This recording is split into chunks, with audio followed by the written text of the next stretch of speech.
The elimination matches of the Catfood Bowl Minor hashtags No Tiger Roar Cup were intense, and only 4 players remain.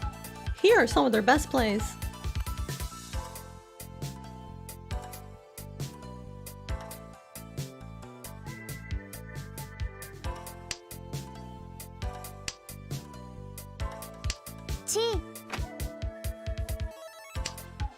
The grabber takes the lead and never lets it go with his excellent Reachy 258 character weight.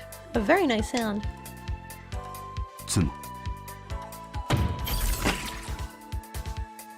リーチツモイーペイコドラ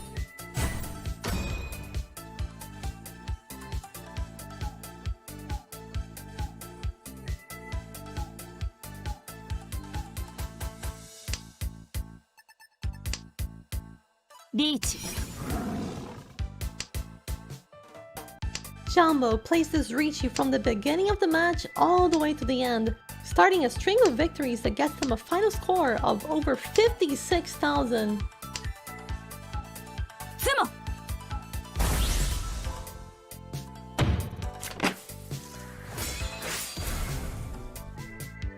リーチツモランドラドラマンガン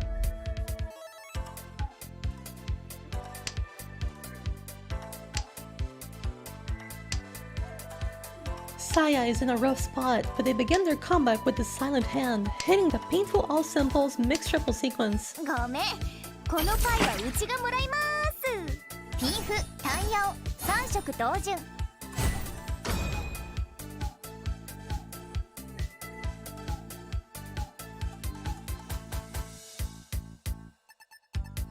チ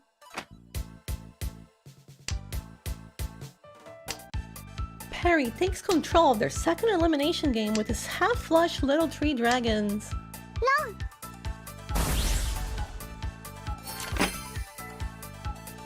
ハクチュン小三元本一羽間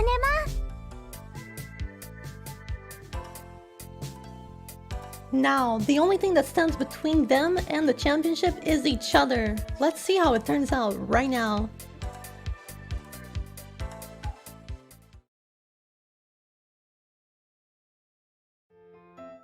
Hello, one and all. Welcome to the finals of the Catfood Bowl Minor hashtag Snow Tiger Roar Cup. I am your MC today, Tips and Tricks. You can find me on Twitch at twitch.tv/tipsandtricks. I stream ReachMahjong. And we are here today with our 4 big competitors, the finalists who have slogged it out through the qualifiers, made it into the top 16, and avoided elimination twice. The top 16 and the top 8. Sorry, I'm getting a little choked up just thinking about it. We've got the grabber here in the top spot currently, 27.775 after the halving. We've got Jumbo at plus 22.05. We got Sai at plus 10.78, and we've got Perry at plus 3.5.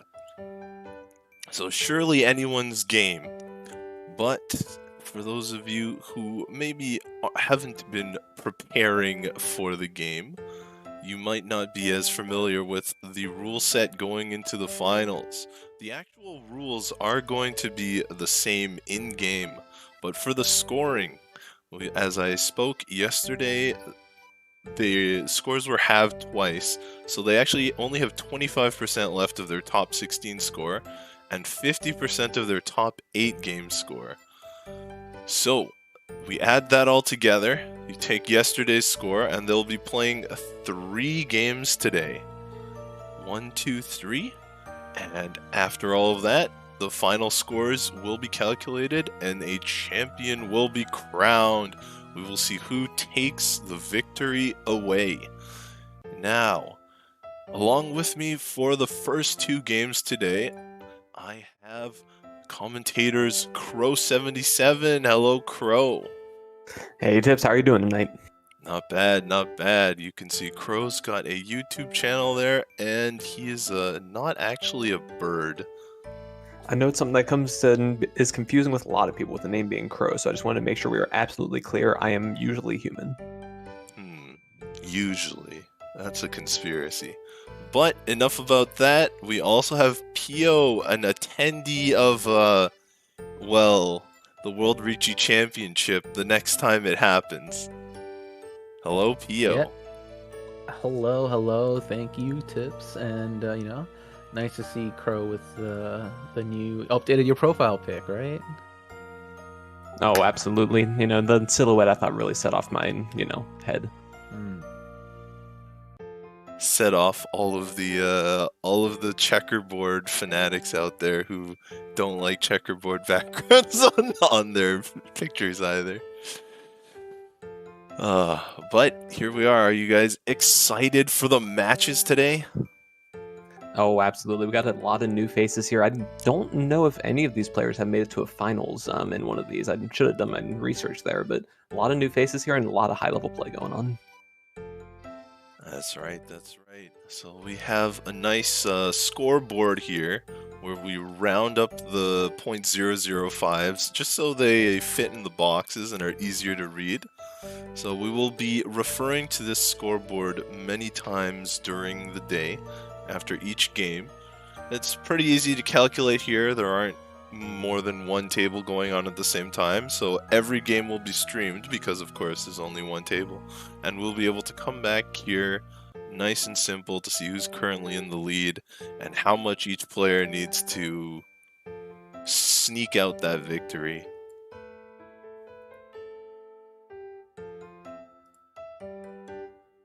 The games are getting started, but in the meantime, how have you had, when's the last tournament you've been in, I think? Mahjong based.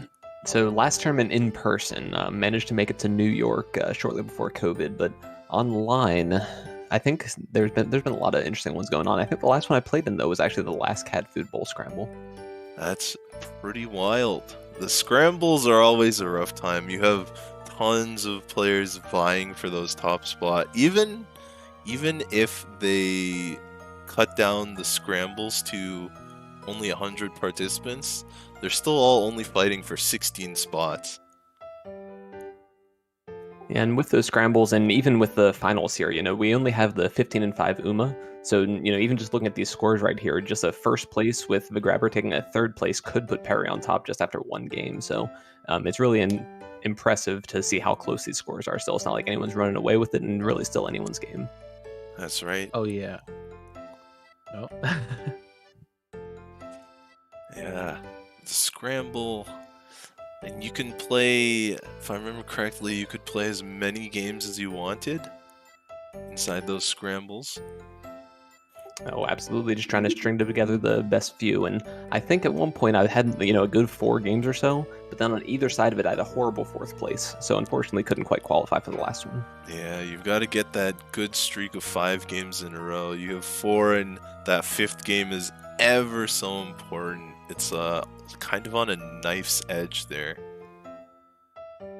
Absolutely. And anyone looking to play in the future, keep that in mind.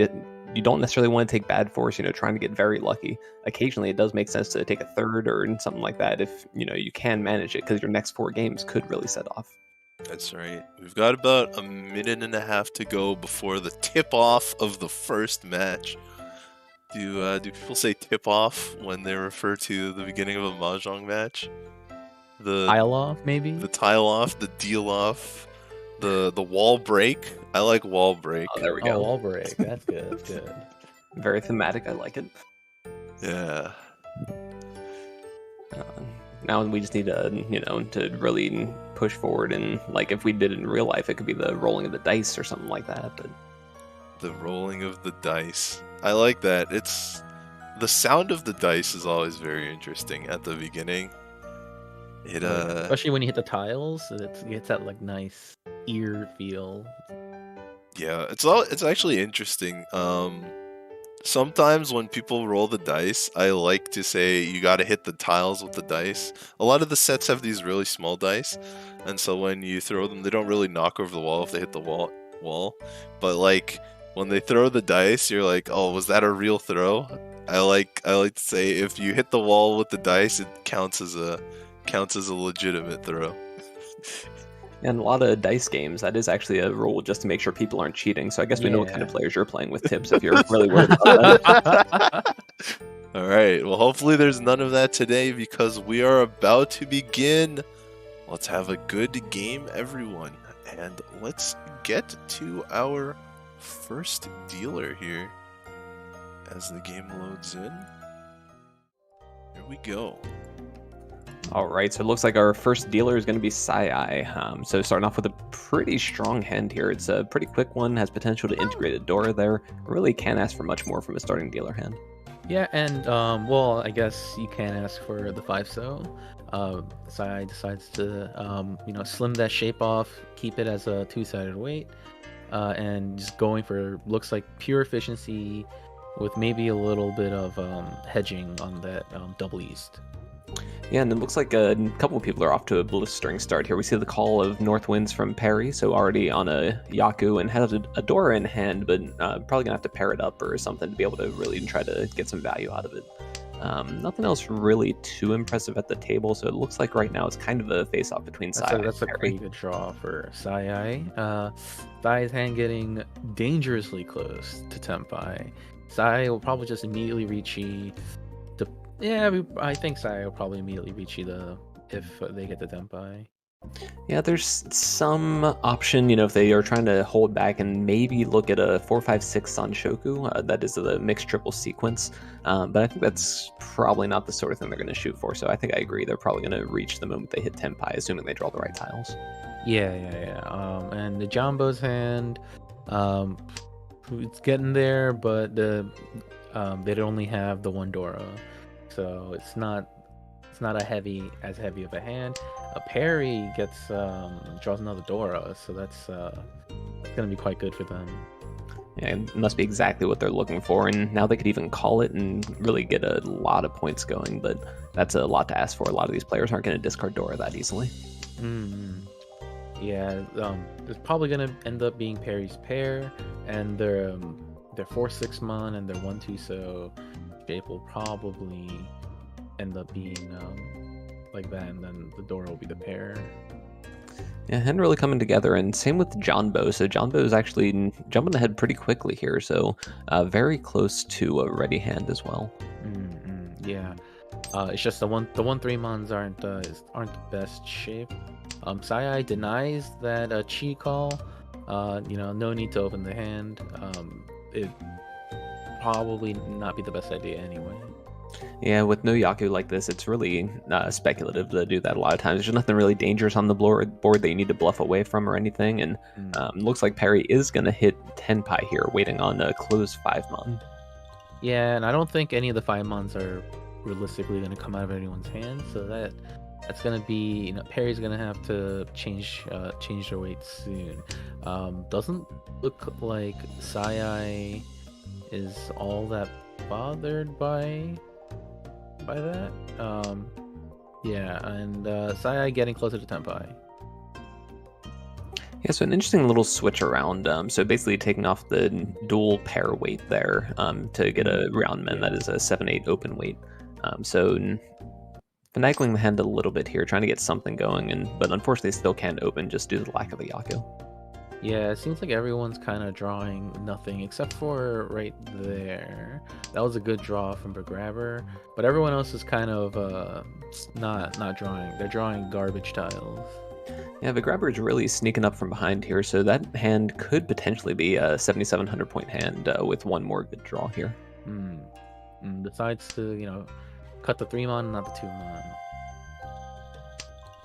Oh boy, yeah, it's just one of those very minor efficiency things. We see one of the 3-mon in the discards already, so it's likely that there's a more 2-mon in the wall that they can draw to complete the Tenpai.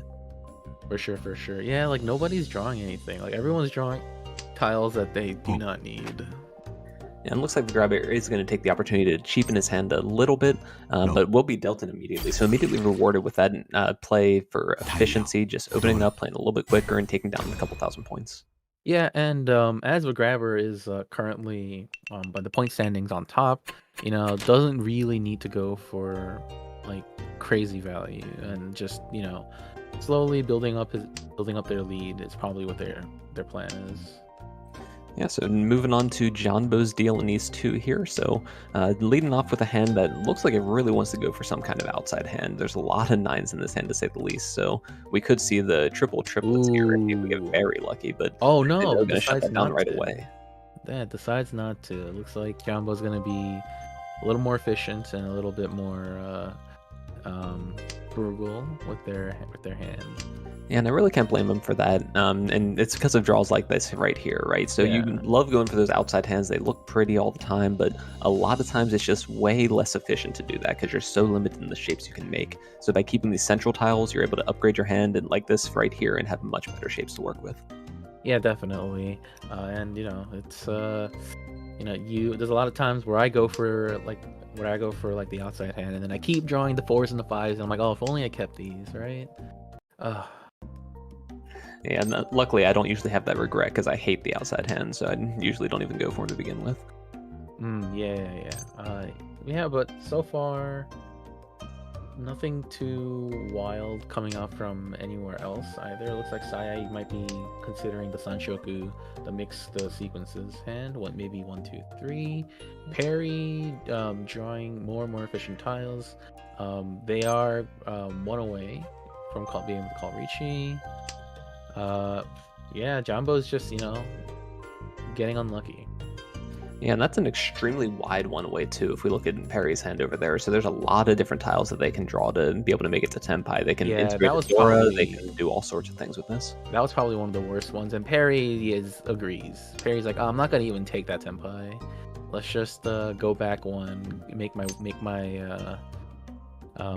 shapes as wide as I possibly can, like that, and that gets them to reaching on the 2, 5 pins, which are kind of dead. 1, 2, 3, 4 are out, so there's only 4 left, and Sai has the 3rd 2 and the 5 pin, so there's only 2 tiles, 1 each, that Perry has to draw from the wall.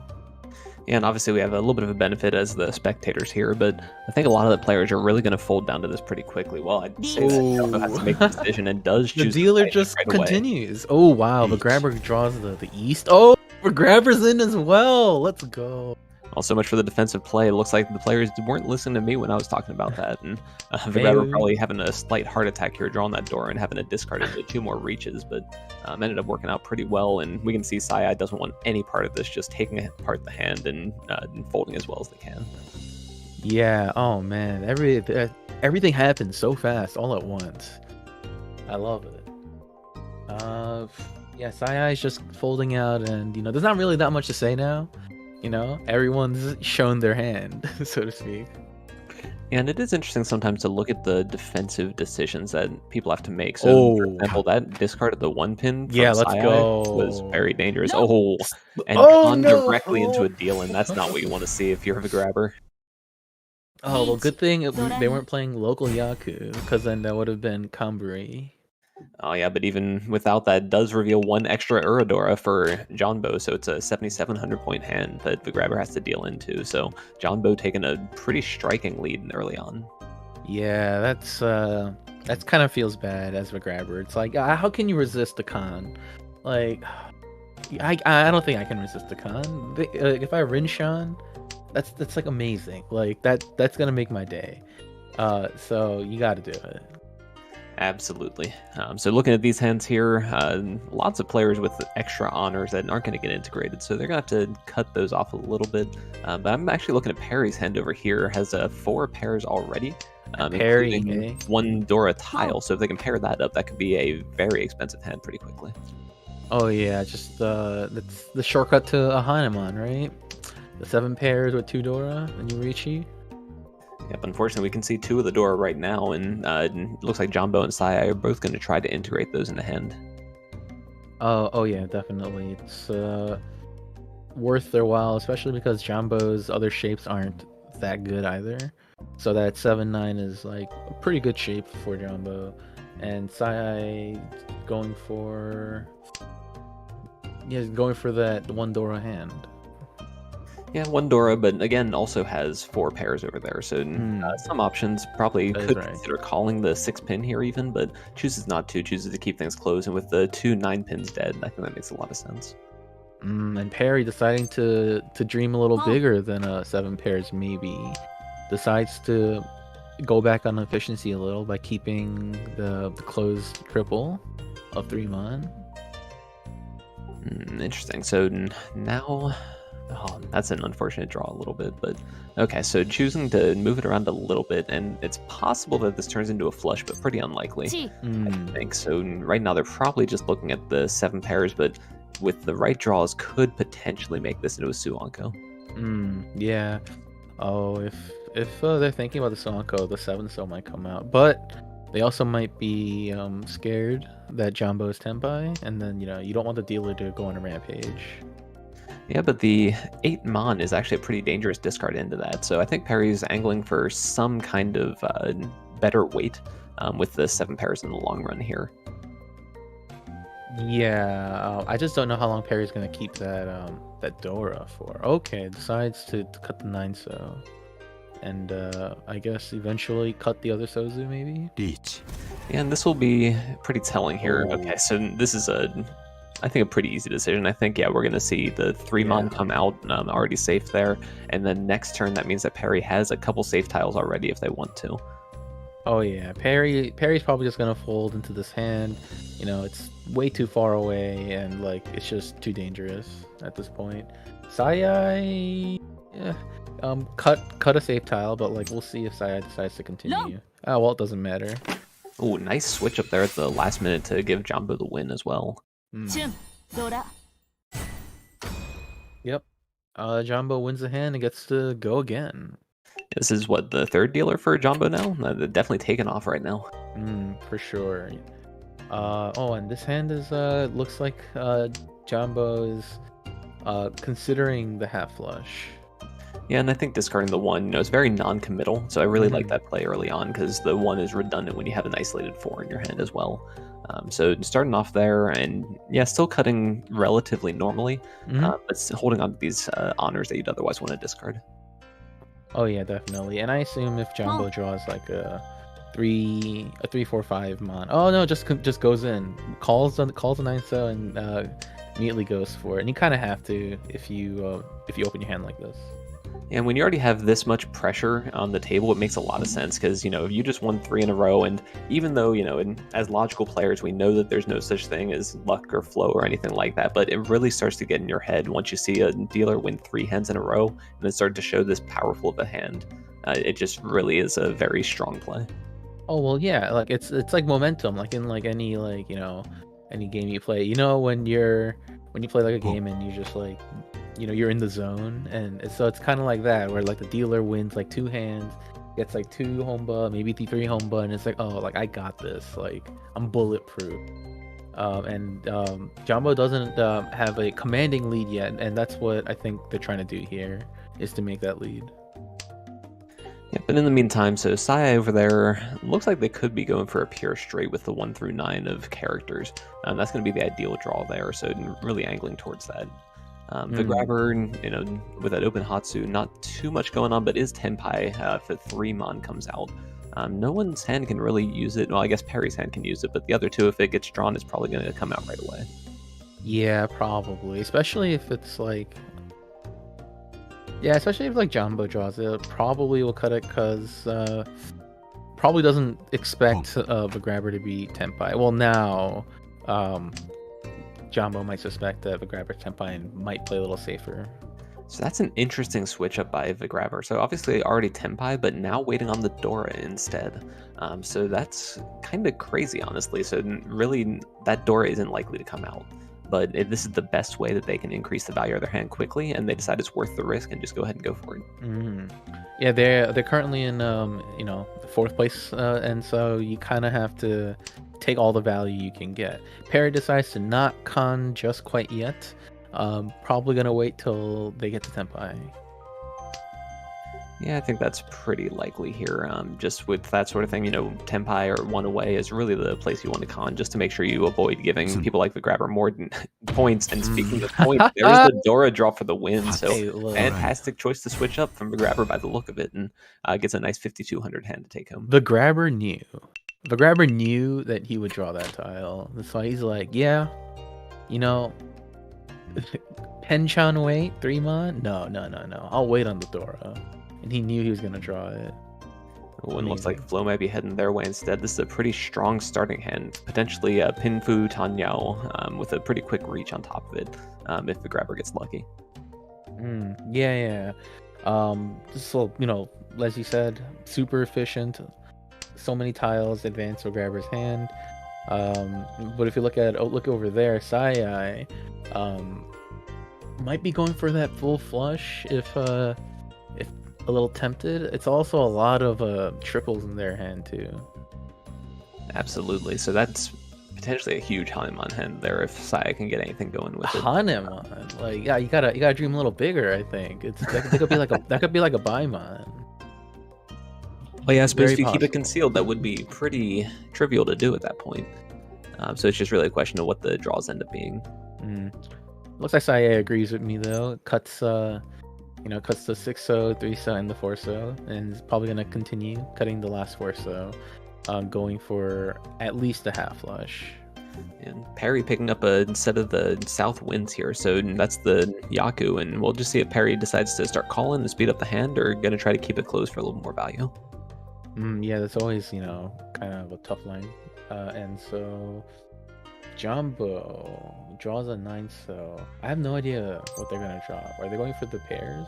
Or they can go for an outside hand. Okay, very good. That's what they're going for. I didn't even see it. Amazing. All right, so Perry's still doing pretty standard stuff over there, and there's the call the White Dragon. So unfortunately, Saya not going to be able to make that full flush, but is looking pretty strong for that half flush. Oh yeah, and doesn't look like they're Tenpai quite yet. They're one away, but that one away is a lot of Manzu tiles. Yeah, and that's the nice thing about flushes like this is that, even though there's only one suit you can use, when you get this close to Tenpai, usually there's a lot of tiles you can draw for it. So it's really important to kind of train yourself, and I'm sure these players all have, just kind of understanding where all the weights are, what all the shapes mean, and can probably pretty much instantly read their hands and figure out what tiles they need to improve it. Yeah, for sure. If we go back to the grabber's hand, the grabber's just drew a 9-so.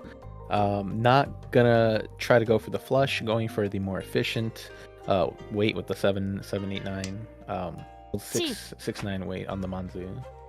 All right, so there's the Tenpai from Sai.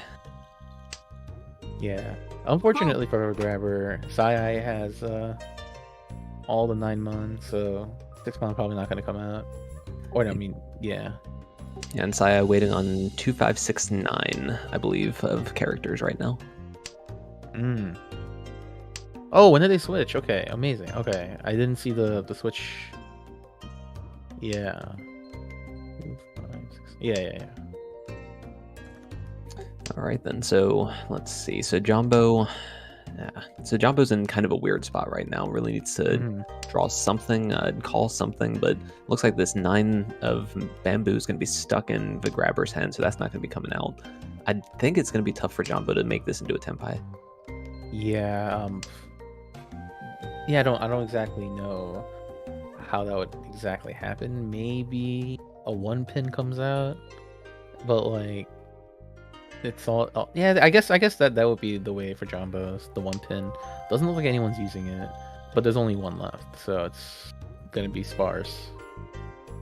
Uh-oh, and Perry drawing a 2 mon here, so we'll see if they can read the danger, and it looks like they do. It manages to avoid that discard for now.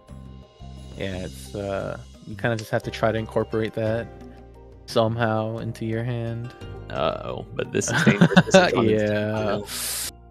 Oh, I think I'd reach but like there's like a super high chance of the 2 mon dealing in, and it does deal in, but oh, doesn't do it. Okay, I would have totally lost there.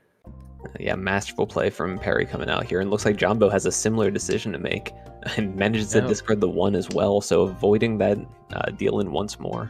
Takes the Tenpai, can't blame them. It's oh. So Sai has had enough of that. Just says, oh, okay, fine, I'll just draw myself. So we see the Tumon come out, and this is a 4,000 point hand. Mm. So not quite as expensive as it was looking like it could have been early on, but still Sai is going to be pretty happy with that, moving into a pretty good lead on second. Oh yeah, for sure. And it's like East 3. You kind of just have to just take your points where you can get them before people start getting going a little like point crazy. So it's I think it's definitely good. Yep, absolutely. And on Perry's deal now, so their hand looks pretty standard. One Dora, but the grabber's hand right here is pretty dangerous, having 2 Dora already. So we'll see which one can make it and which hand is going to be faster to have to deal with. Yeah, but grabber can also go for the mixed sequences as well with that 2 Dora, to give the hand some like legit value and not just Dora value. Perry, keeping that Dora gets rewarded with that 2-mon draw. I'm getting closer to Tenpai. Yeah, Perry already 1 tile away from Tenpai, so not a great wait, but with the 2 calls on board, I think we're going to see a reach right away. Because it really puts Sai and Jumbo in a tough spot because they have relatively cheap hands with the Yaku already. I'm so tempted to wait though, but Perry doesn't wait. No hesitation. That 7-mon's probably not coming out because it does meld into Sai-Ai's hand. Yeah, cuts the 1 pin, has no information except for that 5 so cuts the terminal. Yeah, and it is a little bit difficult for Perry here because I think if just about any player draws a 7 at this point, it's going to get integrated into the hand somehow. I'm just looking at it over there. Yeah, that's actually so unfortunate for Perry. Everyone can use the 7-mon. Okay, so now with this slight change to Sai's hand, Sai can no longer use the 7 either. So it'll just kind of be a question of where the 7s come out. There are 2 left in the wall right now. Yeah, Jumbo might cut it here. Maybe? But either that or you cut the... Okay, decides to cut the safe 8, so I suppose that makes sense.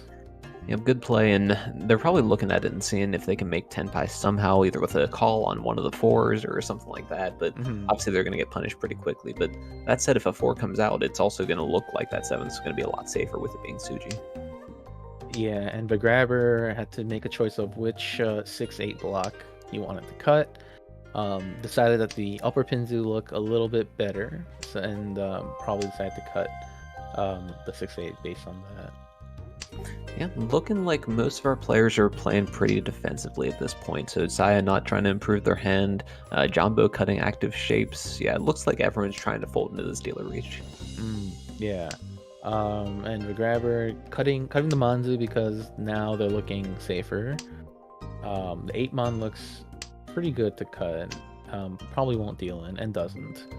And now the problem is there's that Suji trap down.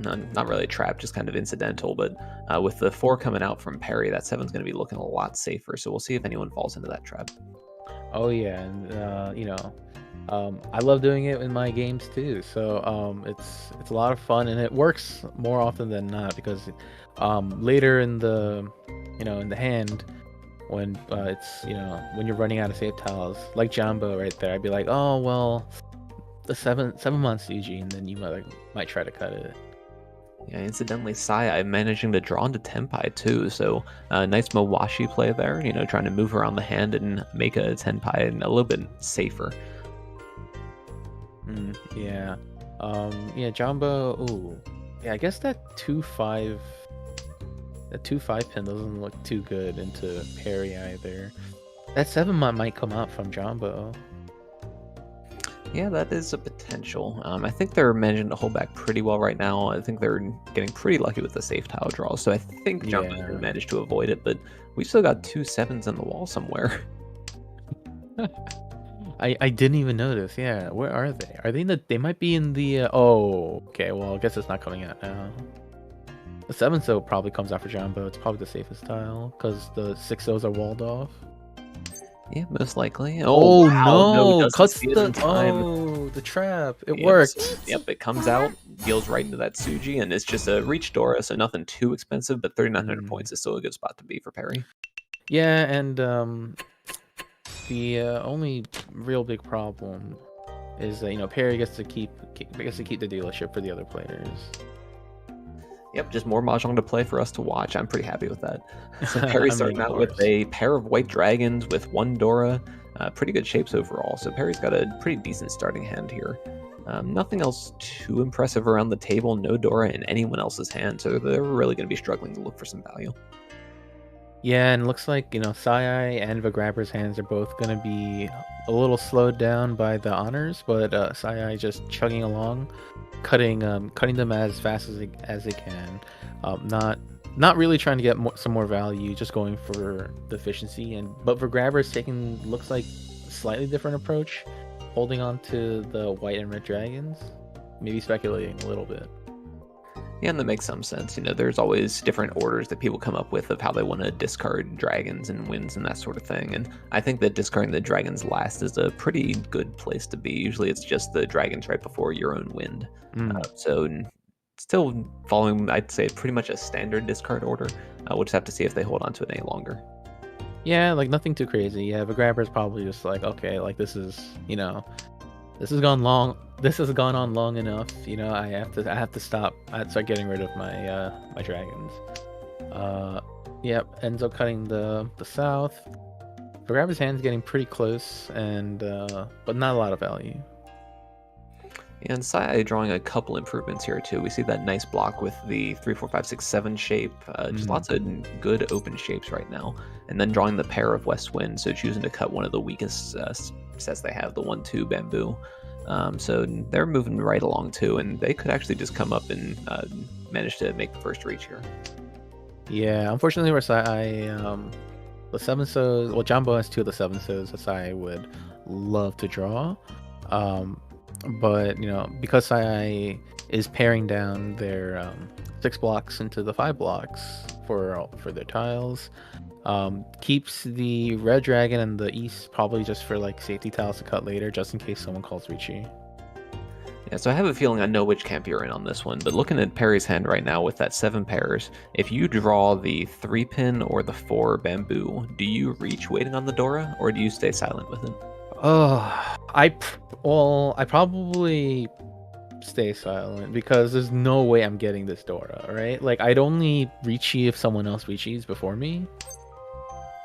Interesting. So, and here Perry, choosing to hold on to this 1, but then choosing not to call the 6. So kind of a little bit of an interesting case here. They're keeping themselves open to the Yakuman, but at the same time, holding on to this 1, this extra 1, really hurts their efficiency.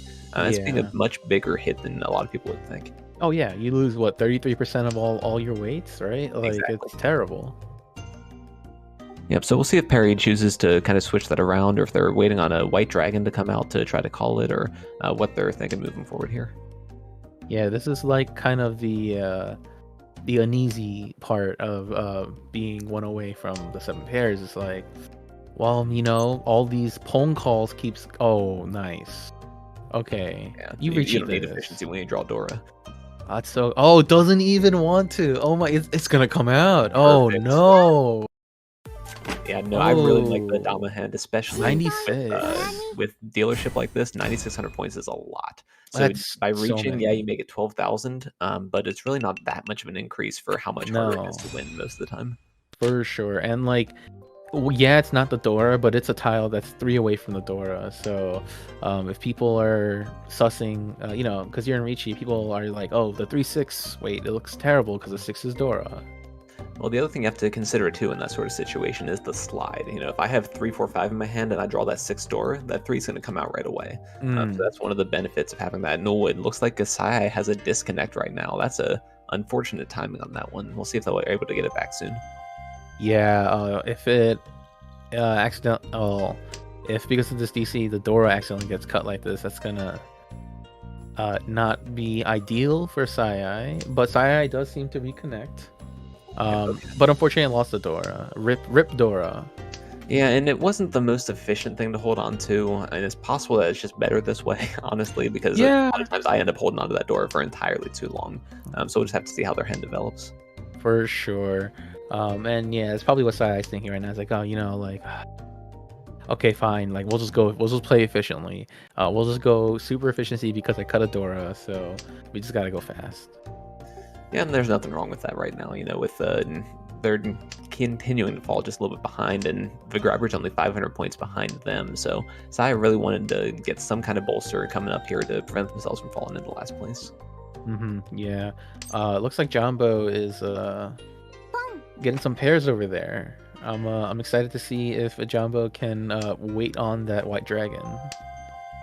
Yeah, possible. Oh. But I think that we're going to see the calls come out, especially with that East Wind draw. Yeah, for having sure. those Yakuhai in hand, you usually just want to make that call and try to get that something going that way instead. Yeah, maybe even go for all triples. That's not completely unreasonable. There's a lot you can do with that. Maybe no, half flush is too far. But all triples is definitely like not just a dream. Yeah, definitely on the table. So that could be a pretty easy Mangan or so hand, depending on how the draws come out. So Saya's hand here, interesting discard there. So a couple different options here. Just chooses to make the 8s their pair, and they're 1 away from Tenpai. So this could be potentially a Pinfu Tanya. Ooh, and that one hurts. So they could have potentially had a Dora pair there if they'd managed to hold on to it.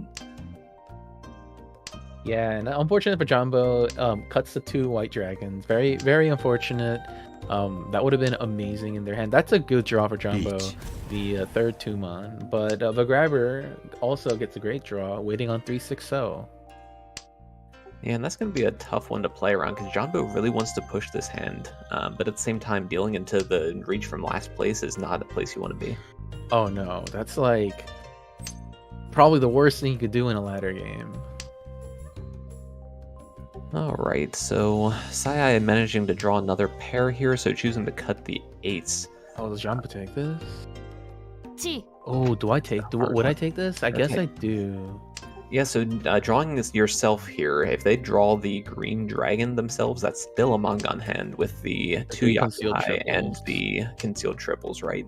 And there it Oh is. my man. gosh! Oh, that's busted. Wow. Oh, it's okay. so good. I guess that's the opposite of a commentator's curse, but I'm sure that Jumbo's not going to be too upset with that. So, yep, sure enough, we see the green dragon, the wind, and the 3 concealed for the Mangan. So, nice hand there from Jumbo. That's wild. I can't believe that happened. Okay. As soon as Jumbo committed, rewarded. That's a hand on Perry. That's a hand. One. Absolutely. We don't see the 3 concealed triples very often, so it's great to see Jumbo getting that. 7, 8. Okay. Perry has 8 terminals. Is Perry gonna dream? It's kind of cut an the interesting torso. situation. So what else do you do here? So there's not too many Oh, shapes cut there, and the it looks like torso. they are going to go for it. Let's go. At the same Okay. time, this also does hedge towards a half flush. So depending on the draws, they could end up going for that instead as well. Yeah, if they end up pairing up their honors, or I'm probably gonna end up keeping all the Manzu, bluffing a little that it's like a half flush in Manzu.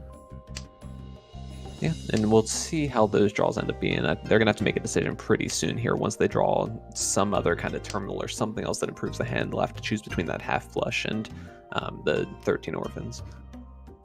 Yeah, and let's see what's already been cut. Okay, that's a draw.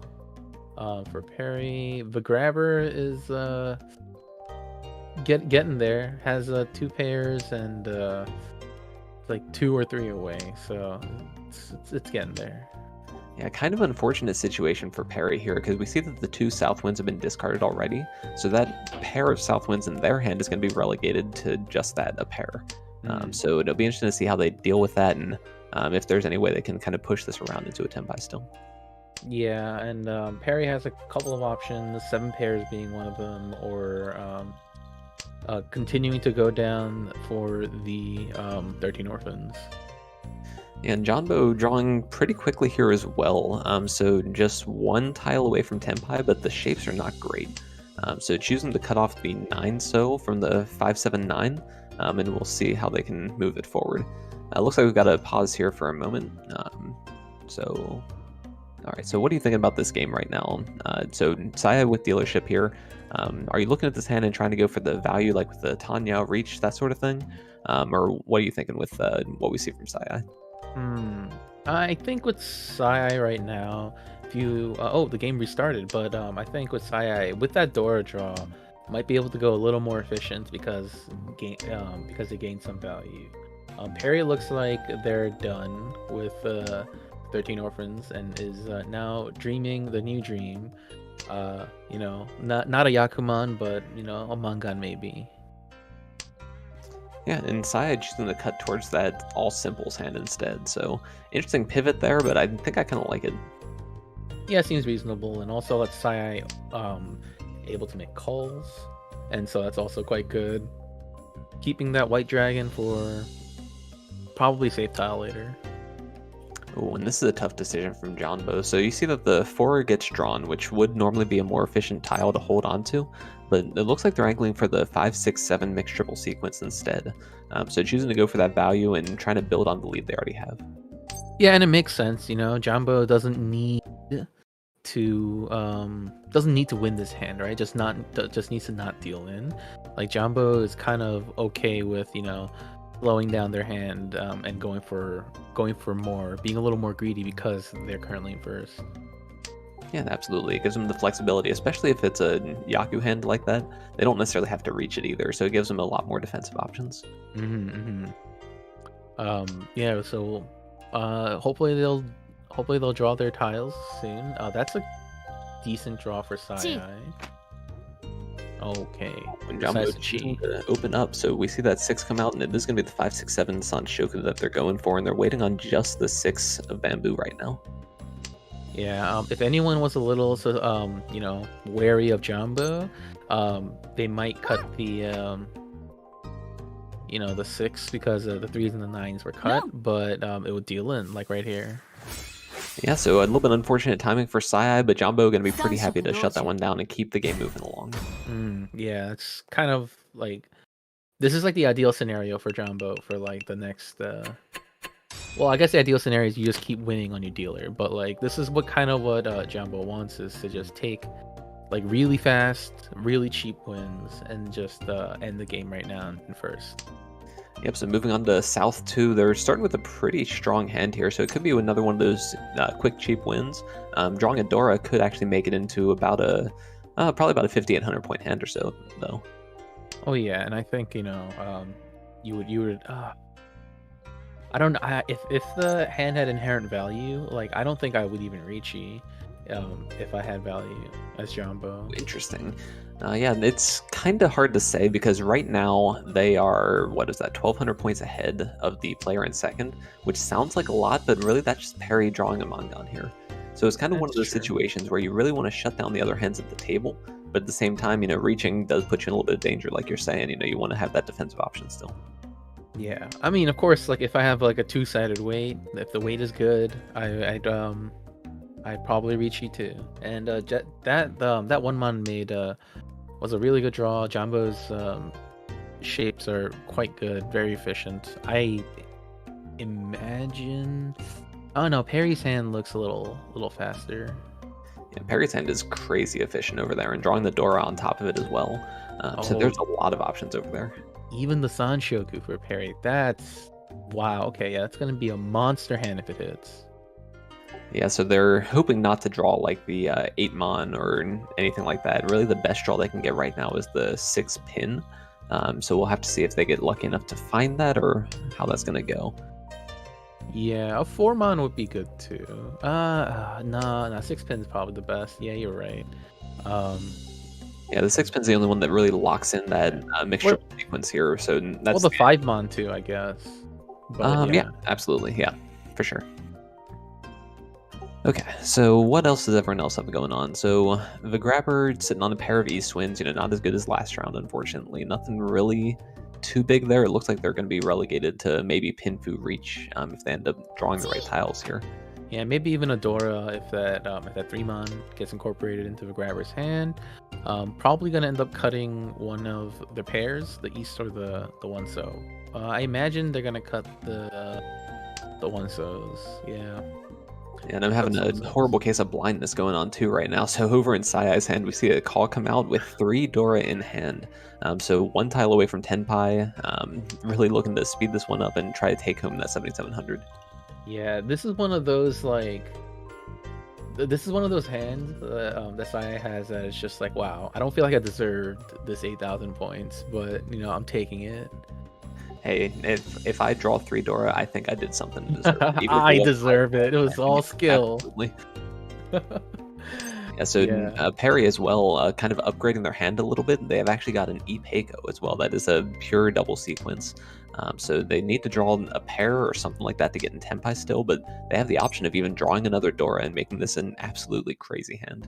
Yeah, and if they draw the Dora, I think you don't. I don't think you call Ricci there. Yeah, and unfortunately, we know that's not an option, being from the commentator seat here, but definitely something that they're thinking about as they're playing. Mm-hmm. Yeah, it's gonna be interesting to see if Perry draws the 7-pin, what tile they're gonna wait on. Because do you get rid of a Dora and wait on a tile that looks like it'd be safe into you? Like I might. Yeah, it's a really tough one actually. So hopefully we'll get to see Perry make that decision and kind of get a little bit of insight into what they're thinking with this game. Yeah, like if they Ricci waiting on the 3-mon Dora, then it's a little more greedy, and that's not a bad thing. But we'll just see how they play. Yeah, absolutely. I think, well, incidentally, I think if they did end up drawing the 7-pin, I don't think they would reach because that's already a Hanemon, if I'm doing the math right. Well, yeah, so that's the thing. We'll see if how greedy they are, right? Absolutely. All right, so Vigrapper's hand not really progressing too much. Still sitting on pretty much what they were last time. Saya, I've finally drawn in Tenpai. I'm sure they've been waiting for it for a while now. Waiting on that weight that we were talking about. And incidentally, Perry, we missed the last discard, is waiting on that Dora. So we can see that's probably not likely to come out, but that is a monster hand over there if somehow Saya. That's a Troy. Oh, okay. I was wondering if Saya was gonna take the concealed 3 triples, but decides to keep the wider weight. Decides that I'm in 4th. I need 8,000 points real bad, or 77. But yeah. Yep. Bad timing here. Well, no, I guess Vigrapper's in a Yakulus Tenpai. That is a K10. So even though the 2 is highlighted in red there, it doesn't actually deal in. Yeah. Vigrapper's here to not pay the no Tenpai tax. Chi. Yep, absolutely, and that's a great play to be making. And it looks like we're going to have every player Tenpai as long as Vigrapper doesn't deal in the next turn. Yeah. Ooh. I don't see how they're going to avoid it. Yep, that's going to go right in. And it's oh, wait. Oh, no, that was no, Java doesn't have any value. No, it's Furry's hand. We can see the 8-mon in the discard right on the right side there. Oh, jeez. Yeah. Wow, okay. So, just barely survived. Yep, absolutely. That was a little bit of a weird one at the end there, and Perry probably the most put out of all the players here, but I'm sure seeing the 3 Dora inside his hand, it makes a lot of sense to him. Yeah. And yeah, it's unfortunate, but what can you do? Jumbo just, wanted to keep dealer. Yep, and that's definitely the play to make here. You want to try to run up the score, especially when you've got luck going your way, and this hand is no exception. We're already 1 away from Tenpai with this hand. Yeah, quite good. Now it's not super expensive by any means, but any sort of quick hand like this as the dealer is something you want to go for. Yeah, okay, that's not so bad. This could become a good 2-sided weight with less value. Yeah, just a reach for 2,000 points would be just fine at this point. Saya, I think, and similarly taking the pawn right now, and really it's just down to that fight for last place between Saya and Vigrapper. So it looks like Saya choosing to go for that quick hand since they don't have any dealerships left. They're going to try to shut it down and hold on to the 3rd place that they have. Yeah. Jumbo doesn't decide to take that, and I guess it makes sense. I might have been tempted, but just even though I know it's a bad idea, I might have been tempted to make that call there. Yeah, it'd be a little bit rough at this point. I think if the 4 So comes out, it would be more possible. But in the meantime, we see Vigrapper go ahead and slam the reach on the table. So waiting on just the 3 of Bamboo, but has 2 Dora in hand for at least 5,200 points. Yeah, and Vigrapper is just I'm in last. I have 2 Dora. I have no real Yaku. I'll just Ricci. Guess maybe get an Urdora, right? Why not? Yeah, absolutely. And sometimes, players will try to hold on to it to upgrade the weight or things like that. But when your weight is a 1-2 waiting on a 3, it's just so hard to upgrade that I just like slamming the reach on the table. So I'd make that same play that the grabber made every time. Oh yeah, and like as you can even see, like the grabber's not drawing any tiles that would have made that weight any better anyway. Yep, absolutely. So every other player, really thinking about how they're going to avoid this, and I think just about everyone at the table here wants to avoid dealing into the last place reach. We've talked about it a couple times, and a lot of times it comes out of desperation, but a lot of these players know that last place isn't going to reach just on no hand whatsoever, right? They probably have some kind of value, so it makes that last place reach even more dangerous. Yeah, that 6 so passing, it makes the 3 so's a lot more likely to come out, but maybe not, because they do. They are pretty, usable in Jumbo's hand, but maybe Jumbo decides to just like fully fold out. And they do. Yeah, that's rough. I think they were just scrambling for a safe tile there and ends up having to take the Suji like you were saying, so deals right into that 5,200 points. Yeah, and it wasn't a Mangan because the character didn't flash across the screen, so didn't get any Uridora. So we knew before the grabber did. Oh man, so the grabber just master of drawing Dora right now. We see the 2 5-pin in hand, shining away with 2 red dragons as well. So this could be another quick Yakuhai 2 Dora hand. Yeah, I imagine you just open this hand. You open for like almost anything. Probably a little sad that didn't keep those 2 wests, but I think you take almost anything. Yep, absolutely. I think that pushing real aggressively, especially in the point situation right now, just makes a lot of sense. In the meantime, Saya across the board and a little bit awkward shapes, with the 9988 of bamboo over there. So they're gonna have to resolve that somehow. Jonbo on some pretty good shapes though, pretty efficient over there. Unfortunately, can't integrate that Dora just yet. So they're probably gonna look for a way to do that, but I think we might expect to see Jonbo play a little more efficiently if they're not able to. Yeah, I don't see why Jumbo might not, cut the 1-2 before the 5. It all depends on what he draws, obviously. If he draws a 3-pin, then oh my goodness, wow. With grabber, that's, oh no, this is 1 away. This hand can like immediately change the entire outcome of this game. Absolutely, and this is always an interesting situation to be in, because if you see like the 3 of bamboo come out, it's always so tempting to call it, but it's also a dead giveaway that, hey, I need some kind of dragon set or wind set or something like that to be able to complete the hand. So it makes it that much less likely that the red dragon will actually come out. So obviously if the red dragon gets dealt now, you go ahead and call it immediately. But if it is the option, if they have to decide if they choose the 3 so or not, it'll be interesting to see what the decision they make. Wow, you just cut like, okay. That's more conservative than what I think I would have cut. I would be tempted to cut the 1-2 so there, just to go for a wider shape. Yeah, and anytime you're this close, it's pretty tempting, like both ways, honestly. So yeah. I think that I like this one a little bit better. Well, one, it gives you the option of this right here as well. I think we will see the 1-2 cut now. Yeah. So it gives you that option, but at the same time, if you have something that you can just call and go directly into Tenpai, if you break that, by trying to discard the 1-2, then it can take a while to draw back into it. So I think with the option of the open hand there, that's probably why the grabber held on to it. Oh yeah. Oh my goodness. Oh man, I think we're gonna go ahead and reach on the table. Why not? Oh my goodness. And no, the weight looks good. 8-mon looks like so good. The Suji trap's out there. There's only 1 left though, so we'll have to see. It's in the wall right now, and we can see the 2 1-pins as well in Jonbo and Perry's hands.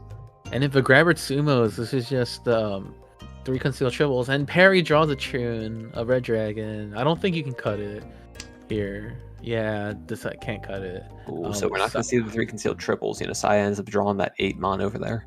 Are they going to cut it? Nope. All right. But they do see the Suji is there, so we'll have to see what they've got to discard in it. I'm not seeing any other safe tiles in their hand. It could be that the 8 looks like the next safest tile.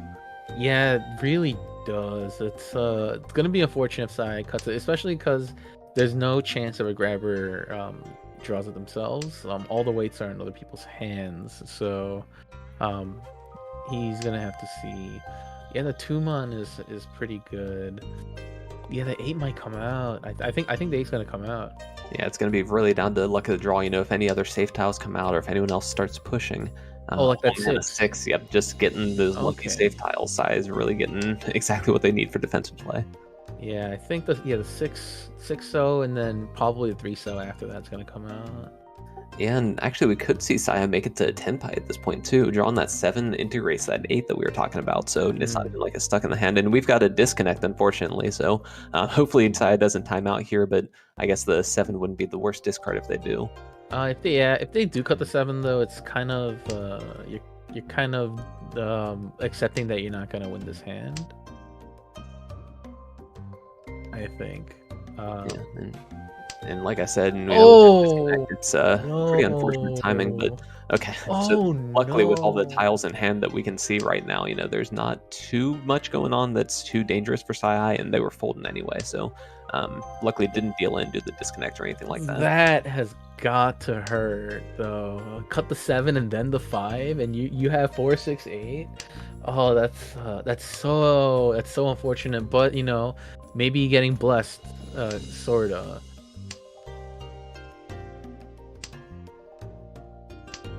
Yeah, okay, looks like Sai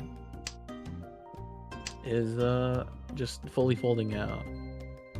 And Perry's hand just doesn't look like Perry's hand is just gonna get there at all.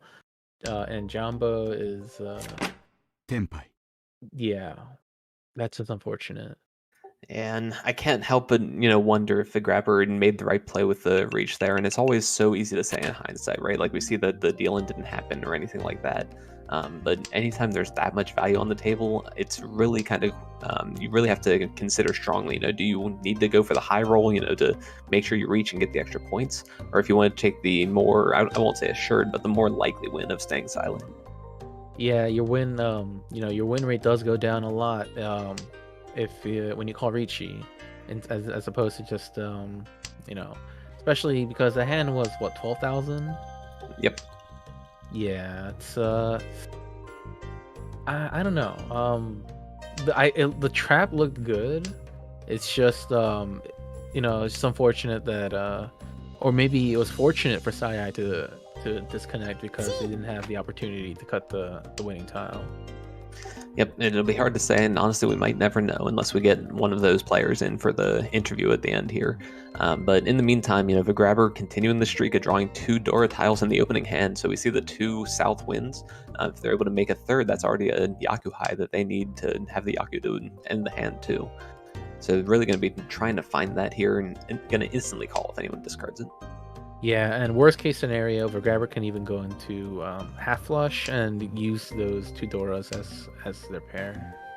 Oh, absolutely, and that's definitely a reasonable line to go. Discarding the 9-mon right now. I'm assuming, yeah, because that's just the efficient play, and then the 2-mon. So actually, that might be angling a little bit harder towards that half flush than I might have thought originally. Yeah, and speaking of flushes, Perry might be going for a full flush. Okay. The grabber decides to not make that call and gets rewarded with the 8, so. All right then. So a lot of different options here. So Chi. Ichi. Now the Chi. Yep, that's going to come out. Yeah, Ichi that. Yep. So unfortunately, shows the hand. Everyone knows that this is pretty likely to be the half flush, but this pawn coming out too is perfect timing. So 1 away from Tenpai already. Yep. And that happened so fast. Like this hand was so slow. And Grabber just decided to make all the calls. And now the Grabber needs to really think about cutting that 9-pin into Perry. Ooh, and yeah, so it's always interesting to see, if 2 players are going for the half flushes. We talked about it a little bit yesterday. The player to the left kind of has a little bit of responsibility to not feed the next one. But if you're going for a half flush, that's not really an option. So yeah, like we were talking about, we see that 9-pin come out right away, and really just gonna go whole hog, trying to go as fast as they can towards their hand and just beat out Perry. Yeah, Jumbo has a pretty wide weight themselves, 147 mon. I can't count that fast. But I don't know exactly how many are in the wall right now. But it looks like there's a good number of them. But Perry calls Pong, gets into it doesn't matter. Jumbo drew it. That would have been 8K into Perry's pockets. So Jumbo just ends that all with a 1100 point hand.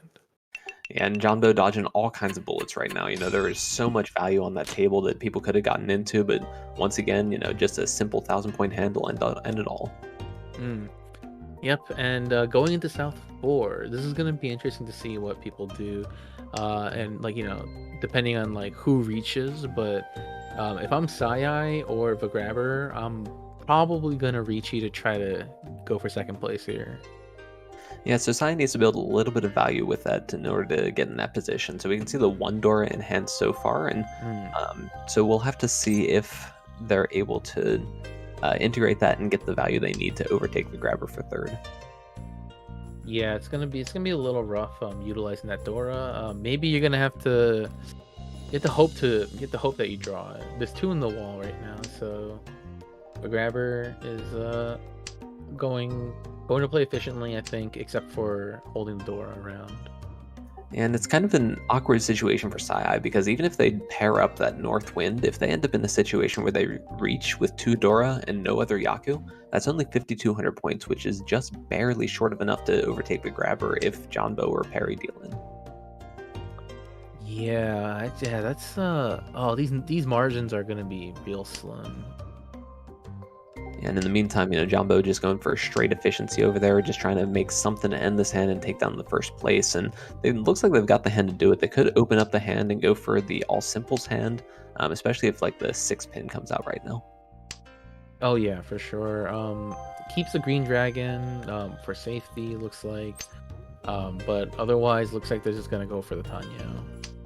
Perry with 2, has a 579 Mon and a 468 pin. Not the most efficient shapes, but not terrible.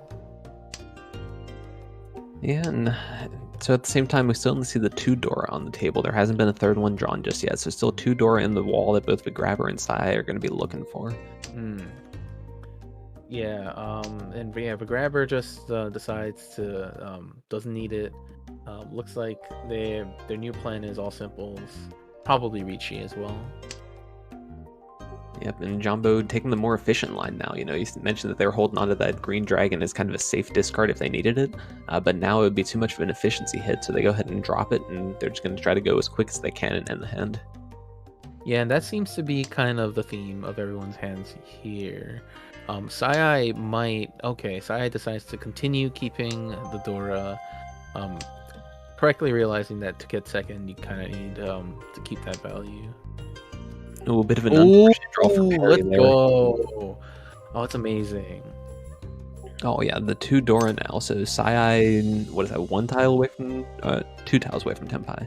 Yeesh. Sai can even go for straight too, and Pinfu. Oh, this could be possibly a Baimon hand, if the certain tiles get drawn.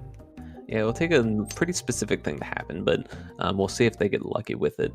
At the same time, Perry right now is getting pretty close to Tenpai as well, an extremely wide weight. They can draw 5/7 Mon, 3/4 Bamboo.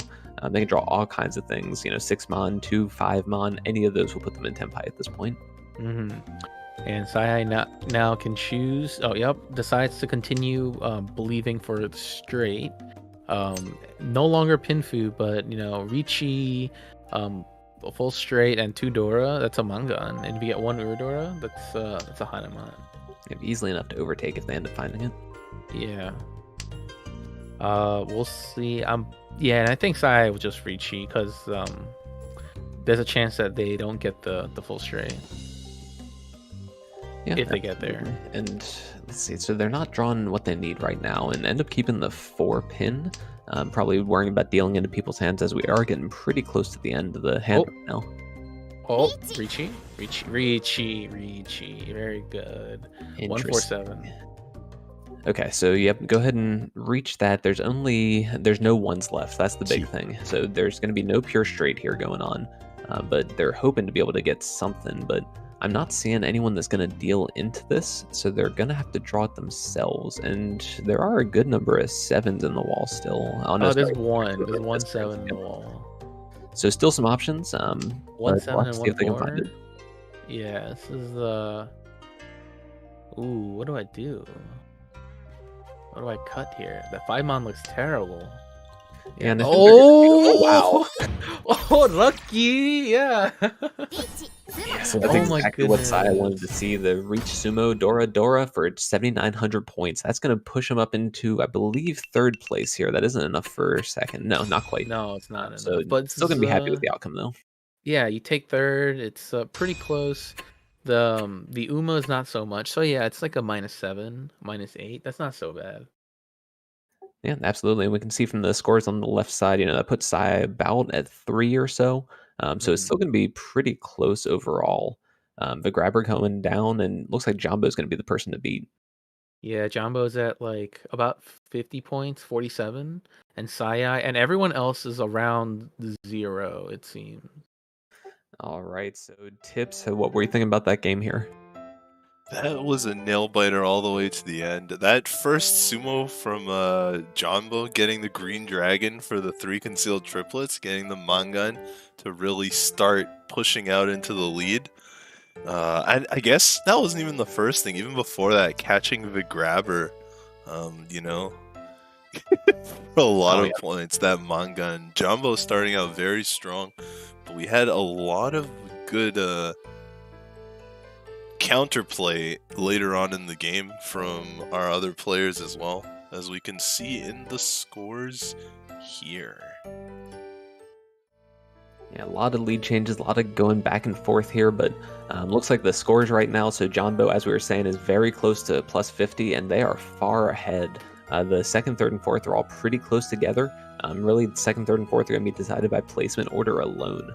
But placement order might not be enough to kick Jumbo down to last, so they're really going to want to try to put Jumbo in 4th. Pretty much all these players are. So I wouldn't be surprised if people start really trying to target them to try to get them those negative points they need to catch up. Oh yeah, and there are 2 more games, and so it's not just 1 more game. You do have 2 games, so like giving Jumbo like a like a small 4th and maybe even like a big 3rd is not necessarily a bad thing either. Yep, absolutely. So really going to be really big for the next 2 games here, especially deciding that 2nd, 3rd, and 4th right now. But hopefully, at least for Jumbo, hopefully their luck continues so they can keep seeing their name on top of the scoreboard here. Oh yeah. That's right. So this is pretty interesting. Jumbo had a strong showing at the end of day 1, and it looks like their luck is continuing to roll into day 2. They are out ahead by about 40 points between them and 2nd place, but 40 points is possible to get within the course of 1 game, never mind 2. Now, it's a little something that we may not have brought up before, but because it is the finals day, I'd like to bring your attention here to the Catfood Bowl prizes sponsored by Yostar here. We can see 1st place with that big banner, the priority pass to advanced tournaments, also hosted by Yostar, as well as a $300 Amazon gift card, 50 summon scrolls for all those character roles, a fortune charm, a limited portrait frame, so 1 year of showing that you're the champion, as well as that fancy trophy. I've seen pictures of the trophy. Most of them had wave in it, so we saw the same hands, but different hands this year, this tournament. It's definitely not going to be a wave. We can see 2nd place with a $150 Amazon gift card there. 30 summon scrolls and a fortune charm. 3rd place with the $100 Amazon gift card, as well as 20 summon scrolls and a fortune charm. And 4th place today, so all of our players today. 4th place, $70 Amazon gift card with 10 summon scrolls and a fortune charm. And our top competitors who were eliminated from yesterday will still be receiving 5 summon scrolls and a fortune charm. So that Yeah, pretty generous, honestly. Like a lot of Mahjong tournaments, even in real life and that sort of thing, you don't see this level of prize support. So really fantastic at Yostar to be able to give this much back to the community and really inspire people to take part in these tournaments. That's right, and confirmed Dingmate and Snake MR have locked in those 5th and 6th place spots from yesterday. You, if you were not able to catch the games yesterday, they are available on the Yostar official YouTube channel. As well, if you didn't know about them, you should be following Mahjong Soul Twitter at MahjongSoul_EN. or on Facebook at Mahjong Soul EN. You can also join the Discord at discord.gg/MahjongSoul so that you are up to date when the next tournament happens or any big events take place. Thanks to Yostar. And back to the scores here. We have a little bit of time before the next game. These are the finals, so we've got some time for the players to wind down before they have to wind back up again and get ready for the next game. Oh, I wanted to talk a bit about some crazy hands that you've seen recently. I remember yesterday I was talking about my favorite Yaku being all green and winning on the 3-so, but I've played over 900 South rank games in Mahjong Soul, and I have one Yakuman in all of them. It was a little 4 wins. It was right when I had just reached Gold Room. And there was only one tile left for me to win on. But it was pretty crazy. Someone reached and they had no choice but to deal that very last tile. I caught the South and that was pretty crazy. You know, my most memorable Yakuman that I've had is actually a very similar, well, it's the same Yakuman, you know, it's that little 4 wins, but it was a really weird one because, you know, a lot of times you're going for those Yakuman when you're really far behind, right? But in this situation, I was in first place going into South 4. I just needed to make the most efficient hand I possibly could. And on the 5th turn, I was ready for a completely concealed little 4 wins. So I ended up getting that on the 7th turn, and that was easily the fastest Yakuman I've ever gotten. A little bit unfortunate to not use it for a comeback, but I was pretty happy with that one, to say the least. That's right, they show up when you don't need them. That is the fickleness of fate and luck. Yeah, you know, sometimes you just draw the tiles you need, right? Like, and the hand kind of just plays itself, and you're just like, I'm just kind of here for the ride. Yeah, what about you, Pio? Have you seen any crazy hands recently? Not so recently, and not in latter games. I've been playing a lot of Samma. I've been playing a lot of 3-player Mahjong, and the hands are just by nature crazier. So, like, there's like a Yakuman every day in Samma. That's true. We don't see many larger 3-player tournaments, but for those of you who don't know, the 3-player, at least the ReachMahjong rules, they remove the 2 to 8 of the Manzu suit, which means it's a lot easier to make half flushes and flushes in the other 2 suits, the Sozu and the Pinzu. And that just makes it easier to get Yakuman, not just the Yaku that are designated as Yakuman, but just adding together 13 Han to get that counted Yakuman or Kazoe Yakuman. So you can see all kinds of Yakuman in 3-player. That's also pretty interesting. Oh yeah, it feels like every other hand is a flush in 3-player. It's kind of crazy how Oh much yeah, different ones. And when you remove one suit like that, it comes up quite often. Yeah, actually, I've gotten a lot of Yakuman in sort of just playing friendly matches and playing other games, but they've all eluded me in ranked except for that 1-1. I've been Yakuman Tenpai a few times. I've seen those shiny letters, and you can hear the sound when you're ready for a Yakuman, but only one time was I able to get it in a ranked match. So that was my blessed match. But that way, nobody can really know, because when you open your profile, it says your latest large hand. It still has my Yakuman from all that time ago. See, that's the important thing. You're not just sitting on a Baimon or something like that, and people say, well, this guy with 900 games, what are they doing? How do they not have a Yakuman yet? Yeah, I had a Baimon up lucky. there for the longest time. That's true.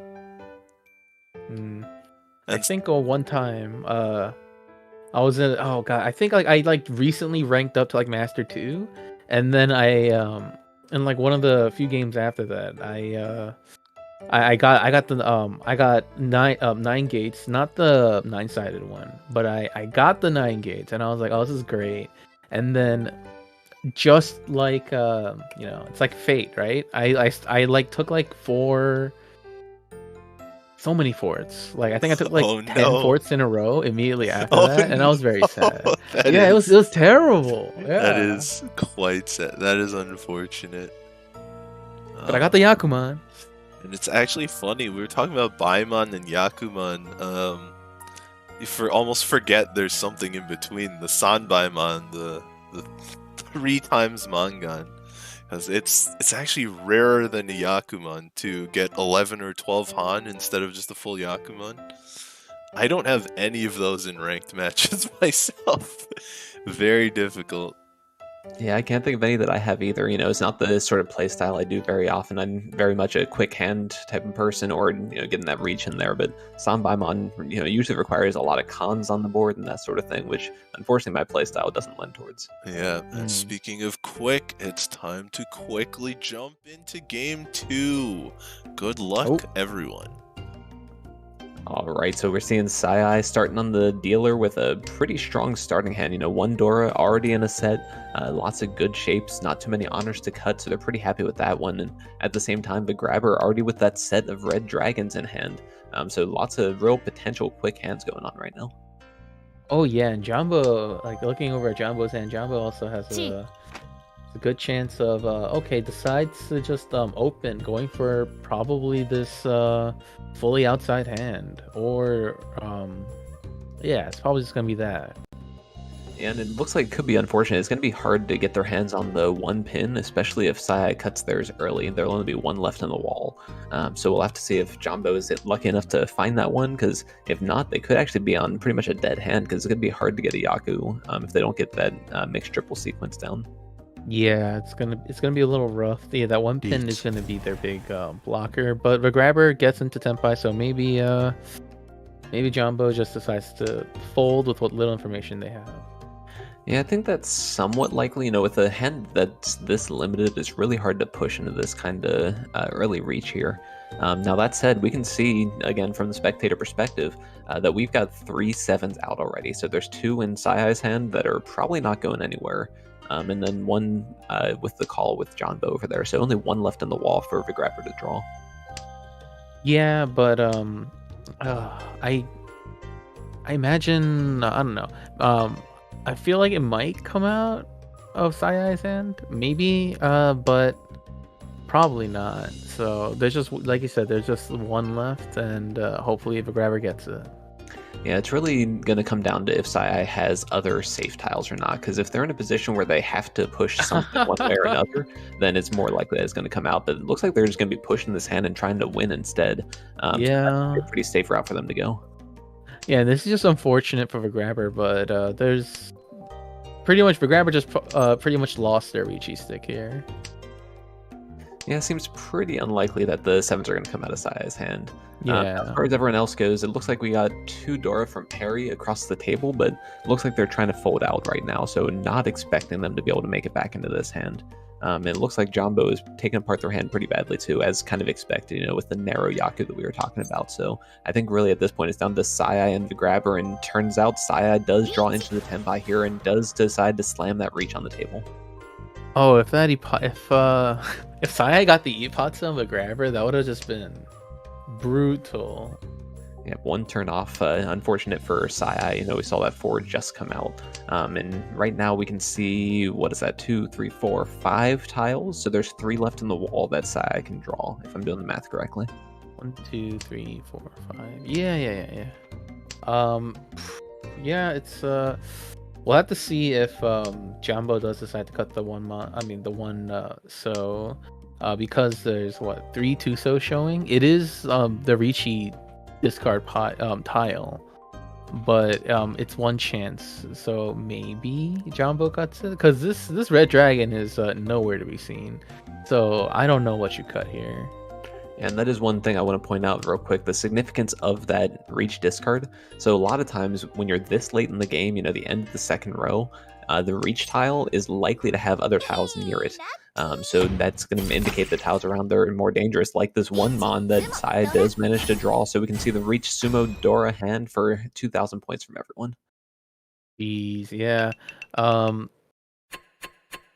Yeah, not much to say really. Sai just sumoed, and Vigrabber's weight was all in Sai's hand. So what can you do? And like, I'm sure when Vigrabber saw the sumo, he's like, "Oh, of course, the dealer has all of my weights in their hand, right?" Hey, they're probably just happy they didn't deal in with that 4 of bamboo. Now that said, looking at Sai's hand right now, they're actually 1 away from Tenpai on the open, having 5 pairs in their starting hand. You gotta reach your 7 pairs hand with the Dora. Let's see it. We'll see. It worked out pretty well. I think it was Sai last time that had the 9,600 point hand without the reach. Right? Oh yeah. I remember that hand.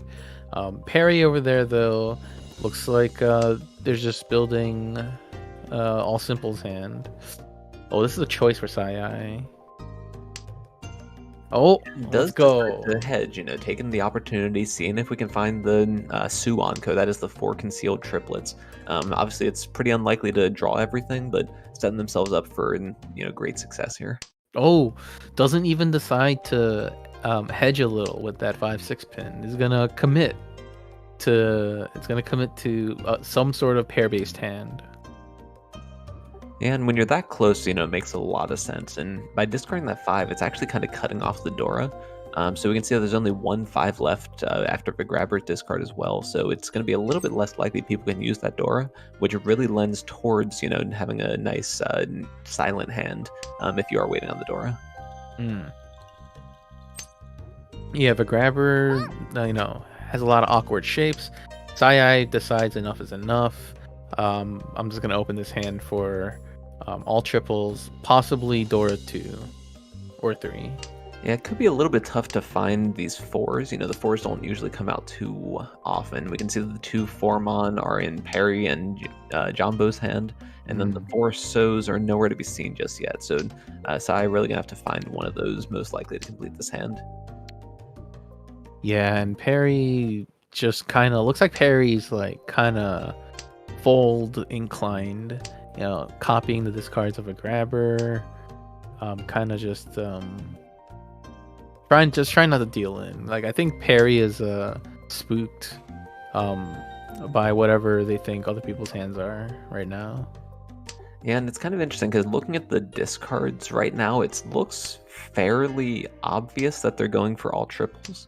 The only other option really would be the set of green dragons, but we already see that get discarded right there. So I think the jig's up. People are going to know exactly what they're looking for, and it's going to be relatively easy for people to play around this if they want to not deal into it.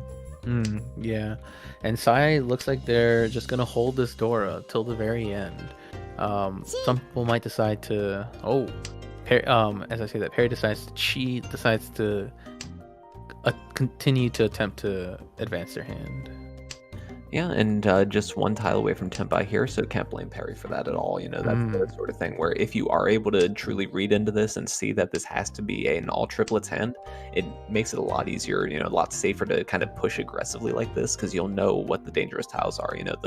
Especially with the all triplets, you're looking for tiles that have been discarded by other people, because it's more likely that the dealer, in this case Sai, would have called already when those tiles went out before. Yeah, for sure. But Perry, still playing real conservatively. Jumbo does get into Tenpai on 5-8 So. It's not the best weight. Let's see, 1, 2, 3, 4, 5. So there's only 3 tiles, and 2 of them are in the wall. Yes, I think that's what I'm seeing as well. So not super likely. Only 1 more draw left from Jumbo, but we'll see if they end up finding it on this last draw here. Yep. Perry making some choices. Let's see. It's a rough one. Ooh, and now it's Sai's turn to make a choice. You can call him. Oh, doesn't take it. Okay. Not to. Okay. Doesn't want to discard that Dora into the reach, and I can't blame him at all. With a little bit of a lead like this, I'd rather hold on to it than play super risky and try to continue the game. Yeah, it was Sai's dealer, but like that might have been a little too much. Yeah, and again with the reduced no 10 payments, we're only exchanging 1,500 points instead of 3,000 as normal. So it's a little bit cheaper to play defensively like that too. So I definitely like Sai's choice there. And, it doesn't lose much. Yeah, you lose your dealership, but there's still another one coming around later. Yeah, it's the beginning of the game too, so it's like okay, all right. I'll just chill for a little. All right, so next hand here, it looks like Perry's got a pair of white dragons already. So that's pretty likely to come out, yeah, right there. And that's going to be a very fast Tenpai, just one away right now. So lots of different tiles that Perry can get to end up ready to win. Yeah, and Perry does have the choice of maybe going for an half outside hand as well.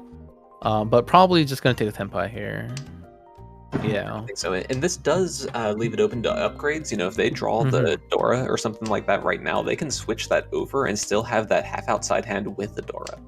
Yeah, be an easy switch. But Vigrabber, Vigrabber's hand's getting pretty dangerously close to a Pinfu hand. Oh yeah, I gotta love that Pinfu. So all they need to do is draw the 8-mon here, so less likely to be Pinfu than just a reach only.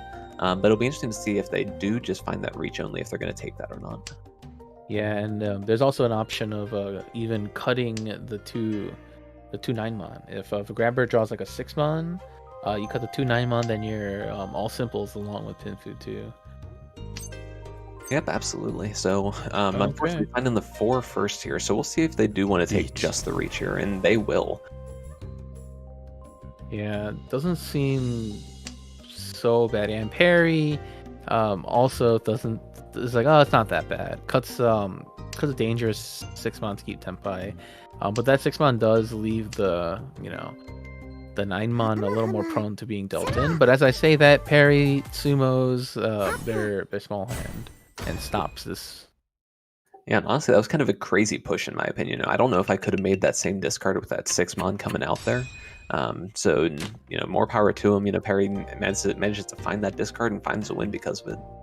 Yeah, I might be a little too scared to cut I probably would cut the I think it was the 3-pin that was like safe, just to not deal the like reachy adjacent tile. It's like I don't know. And that is one thing that's interesting. When I was, an intermediate player or so, I'd like to fold all the time. I folded into any danger whatsoever, to the point where I had to make a new account online and just try to push literally everything. And it's kind of astonishing how few tiles actually deal in, if that makes any sense at all. Because a lot of times these early reaches especially, they're on very bad weights. So you can actually get rewarded pretty heftily for pushing into them and just really trying to go for everything. Oh yeah, and that's something that everyone has their line. I think it's like, oh well, I'll keep pushing. I'll keep pushing up to this much. Oh maybe I'll push a little more. Jumbo's hand though, looking pretty good. Their shapes are quite decent. It can easily be a Pinfu hand. Yeah, but we can see 2 of the white dragons out right now, so 2 more in the wall. Both Sai and Vigrabber really looking to find one of those. Vigrabber probably a little bit more so because they already have the green dragon out to help out with the Yaku. Oh yeah, and Vigrabber is currently in 4th, so more points is always good. But Vigrabber might cut it now. No, it doesn't cut it. Decides to keep holding on to the value. Yeah, and I think that's completely fine here because Vigrabber really needs to get something going to make sure they don't fall behind too far in the standings. So I like that, trying to keep a little bit more there, trying to get just a little bit lucky, and you don't lose too much by discarding the other ones here. Yeah, but I think Perry's gonna cut this, and yeah, now it's now that tile is looking pretty good to cut right now because it was just cut. Yep. So Sai probably making that consideration right now, and yep, let's go ahead and cut it. And Vigrabber will follow suit. That's a okay draw by Perry. I'm assuming Perry's gonna cut the 4-pin. Yep, to keep the 5-7-9 and then the 3-4 shape. Yeah, the other option there would be taking a small efficiency hit and discarding the 9-mon instead to force the all simples hand, but choosing to stay just a little bit more open and go for this line instead. But now we have the opportunity to discard the 9 and go for that same shape. Yeah, and then you get the Ipeiko. There's a good chance to get Ipeiko now as well, so it's not that big of a. It's not an efficiency hit at all. Yep, absolutely. So we'll have to see if they can draw into it. And in the meantime, it looks like Jumbo is on a kind of middling hand. Not too much value or anything like that, but still one tile away from Tenpai. Yeah, it doesn't look like Jumbo's hand made too much progress while we were looking away. Oh, Perry decides to just take the 1,500 points and re-roll for a better starting hand. Yeah, and I can't fault him for that. That's a pretty hard shape to finish, especially when the fours start coming out. It's going to be so much less likely that you're going to get that Ipeiko, that pure double run anyway. So I'd like, just go ahead and push forward here, try to shut down the grabber's hand and just get a little bit of points on the table. Oh yeah, because from Perry's perspective, the grabber, is Tenpai. In Perry's mind, the grabber is Tenpai, and it's like, oh, like I need to speed my hand up, and so I will get into Tenpai as well. Yep, and Sai over there on a pretty heavy looking hand. They are one away from a Ipeiko as well. That is that pure double straight. And Sai has disconnects once again. Unfortunate timing, but I think that 6 was going to come out either way. So hopefully they'll be able to come back soon and make it into the game here. Yeah. The other option for Saya would be to keep the 6 pin and then cut the 8, and then go for. I guess that wouldn't have too much value though. So Sai probably just locking down the value there, even if they did DC, unfortunately. Yep, and luckily does make it back in time before any damage is done by the discards or anything. So manages to hold on to that 8, which is actually really interesting that they didn't discard that 8, choosing to take apart their Ipeiko shape instead, just to play a little bit safer. And it makes a lot of sense because that 8 actually would have been called by the grabber to make it the Tenpai, but in the meantime, Perry gonna go ahead and draw themselves the Tanya. Oh, they got the as well. They got the expensive side. Amazing. Yeah, so cool 3,000 points, bringing them just 1,100 points away from the leader right now in East 3 of this round. And once again, we've been seeing it for, the grabber a few times in the last game, but we see a pair of Dora for the starting hand for Perry right here. Oh yeah, and if you look at the grabber's hand, I might be tempted to go for a half flush, especially with that draw. Yeah, I'm definitely going for a half flush. Like I just tear apart all my pins to just go for the half flush here. Yeah, that hand's advanced enough that it could be. Oh my gosh! Flush too. We'll have to see. If they keep this going, that could be an easy Mangan. Ooh, that's looking very dangerous. Oh, that's yeah, I know. And Perry might be tempted to push the hand too because they have 2 Dora.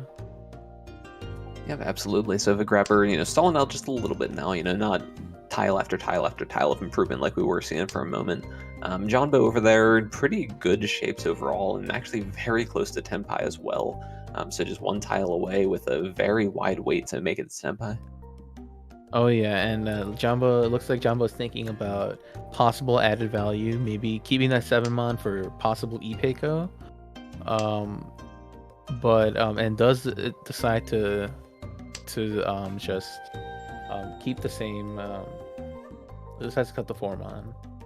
Yeah, and definitely a good switch up there. Drawing the 8 or the 6 puts them in Tenpai for that pure double sequence. So nice efficient play from Jumbo, and that could end up being a nice little hand over there. Yeah, and they do have that floating 6-pin tile over there that could also be incorporated. Jumbo, I think, will take any good 2-sided weight here. That's a good draw for Perry. Yeah, absolutely, but unfortunately has to make some hard decisions. Chooses to discard the 1 and eventually going to be the 2-mon, holding on to the 4 and trying to improve those shapes overall. So kind of play you were talking about a little bit ago, trying to decide between keeping the bad weight and trying to get lucky and draw it, or moving it around and trying to find a better weight and potentially more value. Mm-hmm. And I was just about to comment on how the grabber didn't palm that first south wind that Sai sent, and I was about to say, I was like, that might be being a little too greedy, but it looks like greed paid off this time for Grabber, because they just drew another south. Yep, and Sai went ahead and threw a reach on the table, so now all the players have that to contend with as well, but waiting only on the 6 of bamboo, so pretty unlikely if the Grabber pushes that's going to come out of their hand. Just looking at the shapes, it's pretty likely a 6 is going to be integrated. Oh yeah. The other two players that are going to have to worry about discarding those tiles. Oh, yep. Oh, that's a little tempting, but not really. The 4, so that's, I think you take this. Yeah, it'd be a little bit unfortunate to have to take it though, because this does devalue the hand pretty greatly, unfortunately. Yeah. But like you can't not take Tenpai here, I think. Yeah, I think it does make sense too. Just like I said, unfortunate is all. Yeah, it's pretty sad. Oh no! Yep, Oh, so that'll do it for that hand. And And does Anura. Dora as well for 4,000 points. Nice little bonus there. Yeah. Sadly, nothing Grab could do there. That's quite unfortunate. That the draw order changed, and then the sumo came anyway. Yeah, so moving on to the next hand here, we see a nice chunk of the Manzu tiles over here for Jumbo. That's pretty likely to be a pure double sequence at some point here. So we'll have to keep an eye on that one. Across the table, we see one Dora already integrated into a shape. Lots of pretty good shapes overall. Lots of things to improve still for the Grabber as well. Yeah, and it looks like Perry's going. Perry's going the more efficient route, cutting the honors first, not cutting, maybe like a suit or two to go for the half flush. And it might pay off here with that 1-so draw, making that 1-3-so shape. Yeah, the most interesting discard on the table, in my opinion, is the second discard Dora from Sai over there. So choosing to cut off that value and just really push, for that efficient play, like you're saying. Mm-hmm. Yeah. Oh, that's yeah. I think the Grabber keeps that 3-so. Speculate a little bit, but it's probably gonna come out eventually if it doesn't get used. And the Grabber upgrading a shape there, it'll be interesting to see if they draw the 2 or 5 of characters, if they'll go ahead and reach on what's remaining there. Yeah. Yeah. That'd be pretty interesting. Maybe even trying to get the mixed sequences. Oh, wow. So Sai choosing to discard the 4 Mon there. Not a great draw for him because they're trying to go for the 1-2-3 mixed triple sequence. Yeah, they're probably gonna end up free 10. Unless this comes out right now. Yep. Sai's like, oh, phew. Like, all right, now I can not be free 10.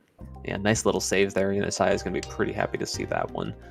Does solidify the 4-5 shape instead of discarding the south wind here. So a little bit of overlap in there. Has to find an extra 3-so and unfortunate, draws the 5 right away. That's so really punished for that. Yeah, and what can you do? You just have to cut it back. Yep. If it was the right discard the first time, it's the right discard the second time, right? Yeah. Not wishy-washy. So very decisive there. Jumbo might get into a good Tenpai here. Maybe. And the Grabber upgrading shapes as well, so is going to be on a Pinfu hand over there by the look of it. Yeah. Probably that's all that's all the value for Grabber's gonna have.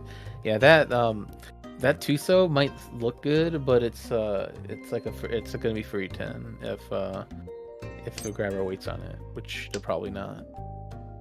Yeah, I think they're likely to cut the 2-3 next if they have to, depending on what they draw. For sure. Let's see. Perry's hand's been coming along quite nicely as well. Not still, lagging behind a bit, but could be worth a lot. Yeah, one unfortunate thing that we can see right now, with Sai showing the 1-2-3 in 2 different suits, everyone is going to know that the 1-2-3 of bamboo is pretty dangerous. So really makes it really easy to read Sai's hand. So it's going to be pretty hard for them to complete it, I think. Yeah, and that's probably why the Grabber is keeping the 2-3 in their hand, because they're not sure. And Perry does find the reach though, so this is a what is this? A reach Pinfu Dora potentially Ipeco. So this could potentially be a Mangan hand. Yeah, this is it's just 6-9, right? Yeah, it's just 6-9. ごめん All right, and the 3 comes out. No, we missed it. Sai ended up drawing into Tenpai, and then immediately the 3 comes out. So pretty lucky win right there, but Sai is gonna be pretty happy to see it. Yep, and now Sai was doing what Jumbo was doing last game, you know, just taking these small hands, advancing. That's a concealed triple of the Red Dragons. Yeah, Sai can just Red call Dragons. anything. Yep, so we can see one Red Dragon with the Dora indicator, so pretty lucky to have all 3 of them right there and not have to worry about, you know, oh, do I keep this pair or do I discard it because there's only 1 left? Yeah. Jumbo's hand's coming along very good too. The draw's at 2-pin, cutting the 1-so, and then probably gonna cut the 8-so immediately after. But Grabber with also a good draw. Everyone's drawing quite well right now. Well, that's a good draw for Perry too. Yeah. Oh man, all kinds of shapes going forward here. We could have potentially a few players in Tenpai at the same time, depending on how this rolls out. Yep, it'll be a nice reachy battle. Oh, that's a good draw for the Grabber. Ooh, Yeah, going for the Ipeco. Ryampeiko, maybe. So it's, what is it, twice pure double sequence? Something Twice pure double sequence. Oh, it's going to be so good.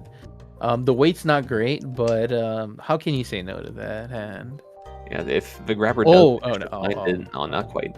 So if the Grabber does manage to find that, that is rarer than some Yakuman, this hand. So it's kind of impressive to see it taking shape this early, and it definitely gives a decent bit of value with being the 3 Han hand. Yeah, this is I'm like so excited to see if the Grabber's gonna pull it off. Oh, that's one of them. Yeah, it's unfortunate. We can see some two bamboo in the second discard from Perry. We see the 8 discard here, so there's only 2 left of each in play at all. Oh yeah, and you know, Sai-Ai's hand's just progressing along. You probably keep the green dragon. Ideally wants to draw like a 3/6, so. And Perry finding another south wind over there, so this being the south round, I'm sure the Grabber, you know, is kind of a fallback would be okay with triplet of that south as well, being the double wind for them, but looks like that's probably not going to happen. I think that's going to integrate pretty well into Perry's hand, especially as they're probably going to go for that Honitsu. Oh yeah, and the Grabber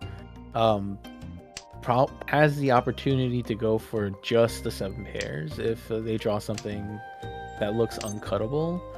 But I think the Grabber is gonna continue to go for the Ryampeiko, the twice pure double sequence. Oh, interesting. So Sai choosing not to call the poem there, but instead Jumbo will take the Chi. So Sai trying to hold on to this and really push for some value out of this hand. Oh yeah, Sai has not been drawing anything. So Sai just wow. But Grabber does decide that maybe they don't need the twice pure double sequence. Yeah, a little bit unfortunate, but at some point you gotta give it up. You know, it's not super likely that's going to happen either way. It's unfortunate that they don't have too many options at this point. Yeah, the tiles are still on the wall, but like the Grabber can't know that. The Grabber is probably thinking, oh, like everyone else probably, like the other 3 people probably have like my tiles. Ooh. Alright, and that'll do it. So Jumbo's going to find that rolling off of the Grabber here. Looks like it's going to be just a Tanyao hand at all simples. Yeah, and you know, not too ideal for Jumbo because Jumbo's in 3rd, and you know, a small 1k points is you know, you kind of want a little more as 3rd place, but Jumbo probably realized that, you know, this hand's been going on for too long and my hand's not going to get any better. And the big thing that Jumbo knows is that they are going to be the last dealer, so either way they're going to have the time, so to speak, to be able to catch up. So they might be hedging on that and just trying to avoid anyone else getting too big of a lead before that happens. For sure. And speaking of leads, the Grabber draws quite a good tile, 9 pins. Their hand looks blazing fast. Yeah, pretty much all they need at this point is to find what their pair is going to be.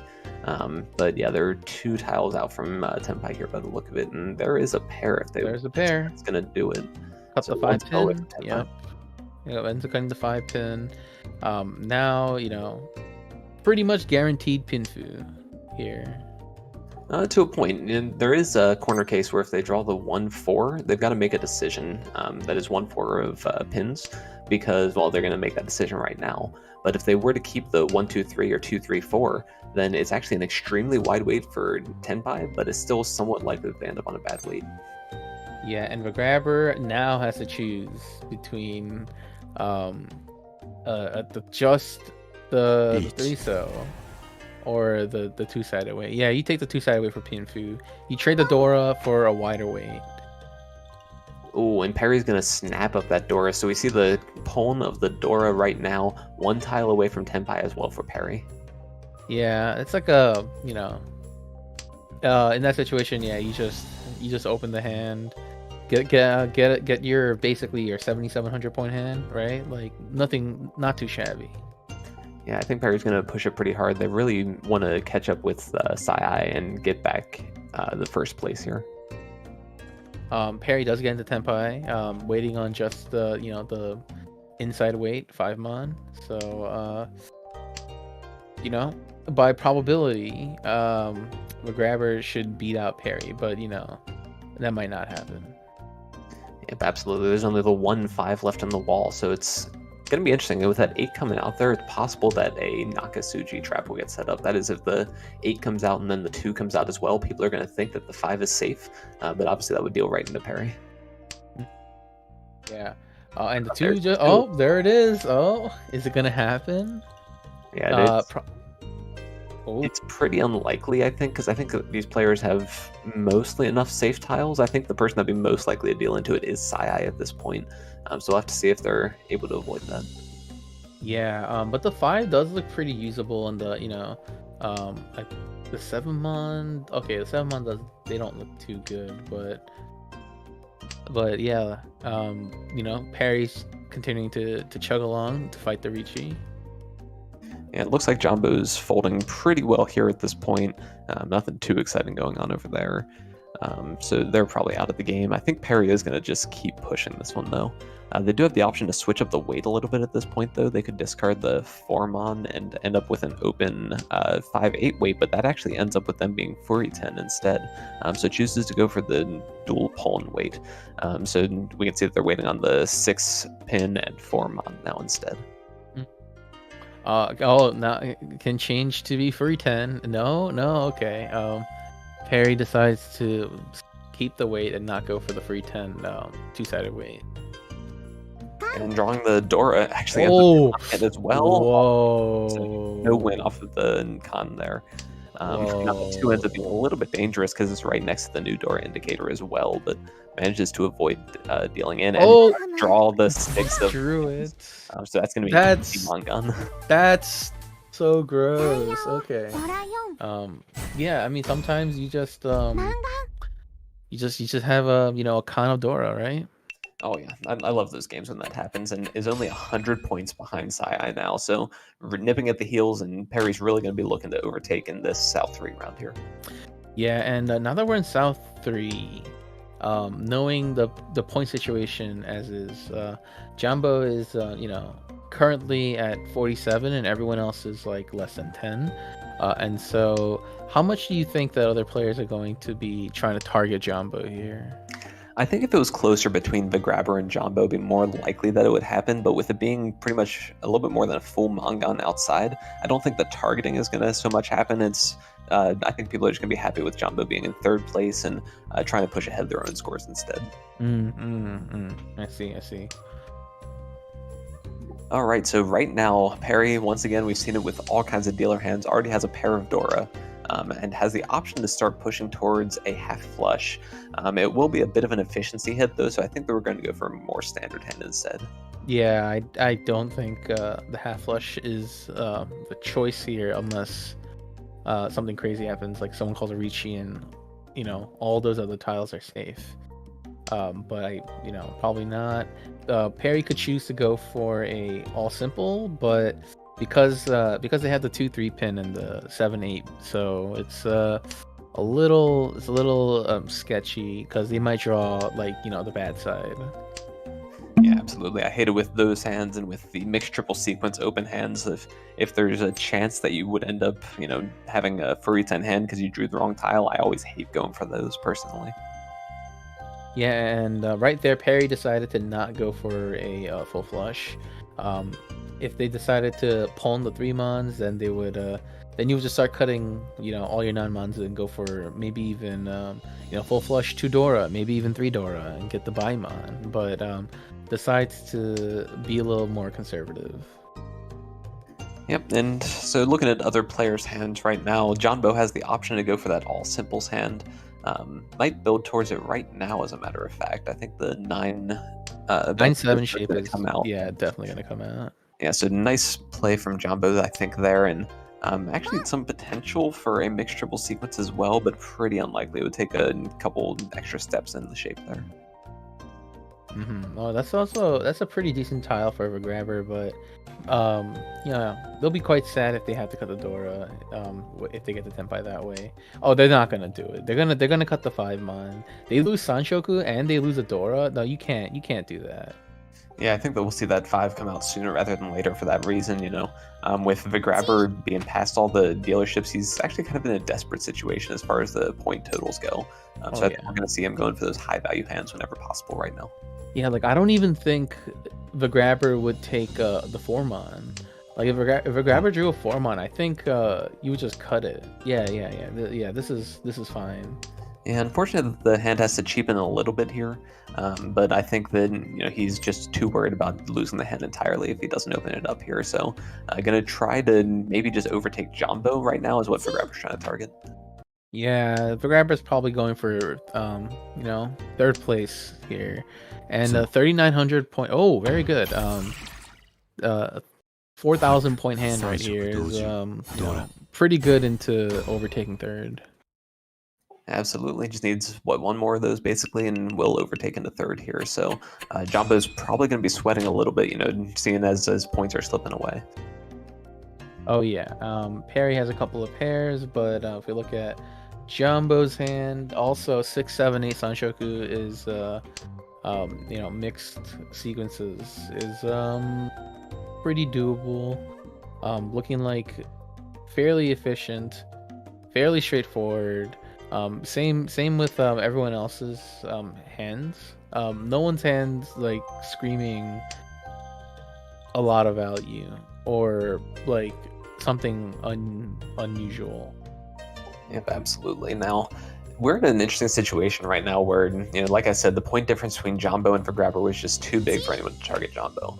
That's not really the case anymore. The point value is much closer, so it's theoretically a little bit more likely. Now the problem is that Perry and Sai are also very close to each other, so neither of them really have the luxury of kind of waiting around. So I think we're going to see once again those two players try to go for quick hands, quick as possible, trying to end this game as opposed to targeting Jumbo. But I think we might still see the Grabber try to do a little bit of targeting if they can't find the value to win outright, or to take 3rd outright. Oh yeah, for sure. Perry might call Ricci just because they know Sai would have to basically push a little bit for placement. So I can see Perry deciding to call Ricci here. Yeah, and Saya with that open hand there, just trying to push forward this all simples. Pretty standard thing to go for when they need a quick hand. Just all simples is such an easy hand to go for with just about any shape. That's a 1 whole point going towards the final scores, the 1,000. Sai is getting there. Yep, and on a very wide was going to be a very wide weight, but chooses to hold on to this north wind for a little bit of safety there, sacrificing a decent amount of efficiency. But I'm thinking that Sai, thought with the pawn of 3s already, the 4 isn't actually the best tile. So like I said, opting for a little bit of safety instead of a tile that's unlikely to improve. Yeah, that's pretty reasonable. And Sai doesn't know this, but Perry has a bunch of the 5-pin. Oh, this is an interesting choice.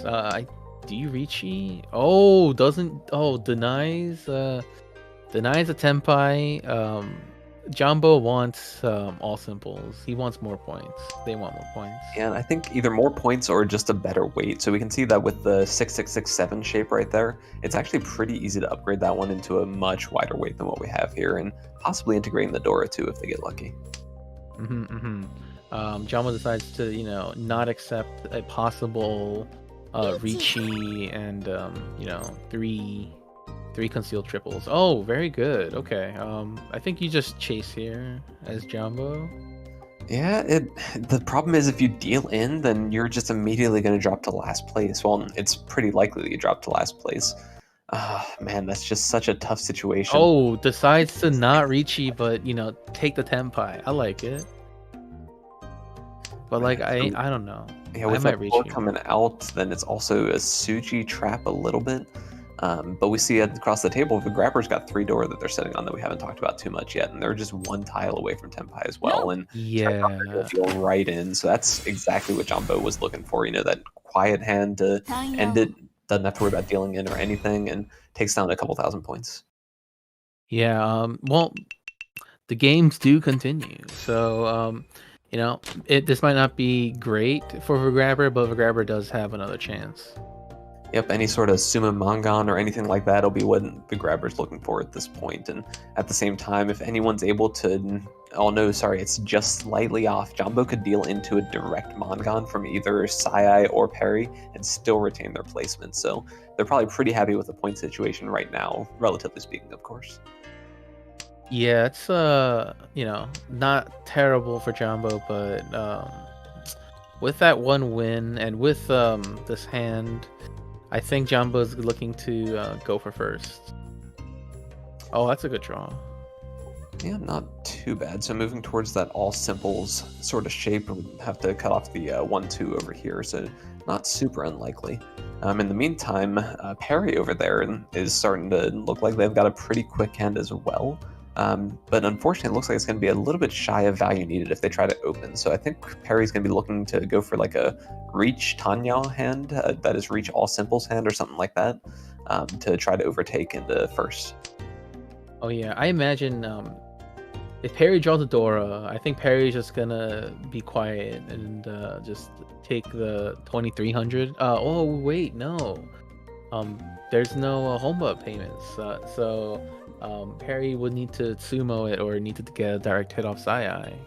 Yep, exactly. Those of you that are playing ladder might not realize it, but the tournament structure for this actually doesn't have extra payments for the Honba. Normally it's 300 points extra, but that's not there, and right now that's actually very important for Perry. Yeah, oh, it happens. Okay. Good news here is that they do have the Tanyao, the all simples, and they do have. No, it's just pin food. Still, but still choosing to stay silent. Hopefully, they're not thinking that the Honba is going to get paid out. No, I think they're trying to draw a 6-mon, and then shift it, and then have the ability to one-up anyone. Yeah, and Perry knows. See, look, Perry didn't call that right there. They'll only get 2,000 and be second place, which is not enough. Yep, so in great positional play, great awareness going on right now, so understands exactly what they need to be able to overtake first here, and definitely gunning for it. Oh yeah, this is maybe Perry calls Ricci now, pretending to have advanced their hand, but no, Perry just continues on strong here. And I think that Perry might be thinking too, if a grabber reaches right now, then they could potentially target Sai if the something comes out at that point. But really, it could be anyone. If a reach comes out to the table, that will be enough for Perry to overtake. Yeah, and I think Jumbo, I think, probably will call Ricci with this hand. This hand is quite expensive. Sai depends on what how they get the Tenpai, but I don't think Sai will reach. And Perry's still heavily considering the situation right now and had the potential to kind of switch around for a mixed triple sequence shape. but chooses not to. Obviously, that would involve discarding the Dora, which no one really wants to do at this point. Yeah. But fortunately for Perry, unfortunately for Jumbo, Jumbo can't catch a break right now. Can't draw any of their tiles. Ooh, that's a good draw too over there. Ooh, Alright. and that's exactly what they wanted. Ooh. Perry ends up drawing the 4 Mon, and the Sumo there will be enough to push it over the edge, and Perry will end up taking first place in the last round of this game here. Yep, that was very slim margins for between Perry and Sai. That's what that's the real slim margins, like 1,300 points. Very small. Absolutely. But Perry's going to be loving exactly how this worked out, though. So in just a moment here, we'll be taking a look at the scores and the standings as they're at. So, Tips, what do you think of that game? How do you think it went? That was a very smart play by Perry. They knew that the continuance counter was worth 0. Although the Ricci would have allowed them to take the win from the grabber, they kept patient and eventually were able to draw their own tile for the win. So that was a bunch of very interesting decisions.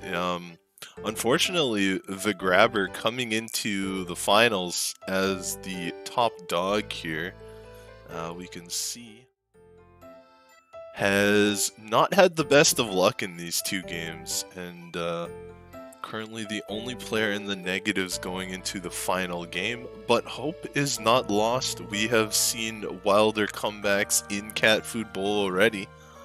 This is going to be super exciting coming down to the final game here. Absolutely. The grabber will have to, really go on a roll to be able to come back from there, but it's still not outside the realm of possibility. So, as we were talking about Jumbo taking a 3rd there, that puts them much closer to the pack. So, Saya and Perry are in relatively easy striking distance if they can get something going here. Oh yeah, and so going into the final game, Perry pretty much knows if I am above placements in Jumbo, I will at least beat Jumbo. Obviously if Perry wins the first, Perry will win. Same with Jumbo. And it's like Sai and Vigrabber that are gonna have to be pulling out their calculators and furiously calculating just exactly how many points they need. That's right. So now the players will get another break before the final match of the finals of this Snow Tiger Roar Cup, this Catfood Bowl Minor. Whew.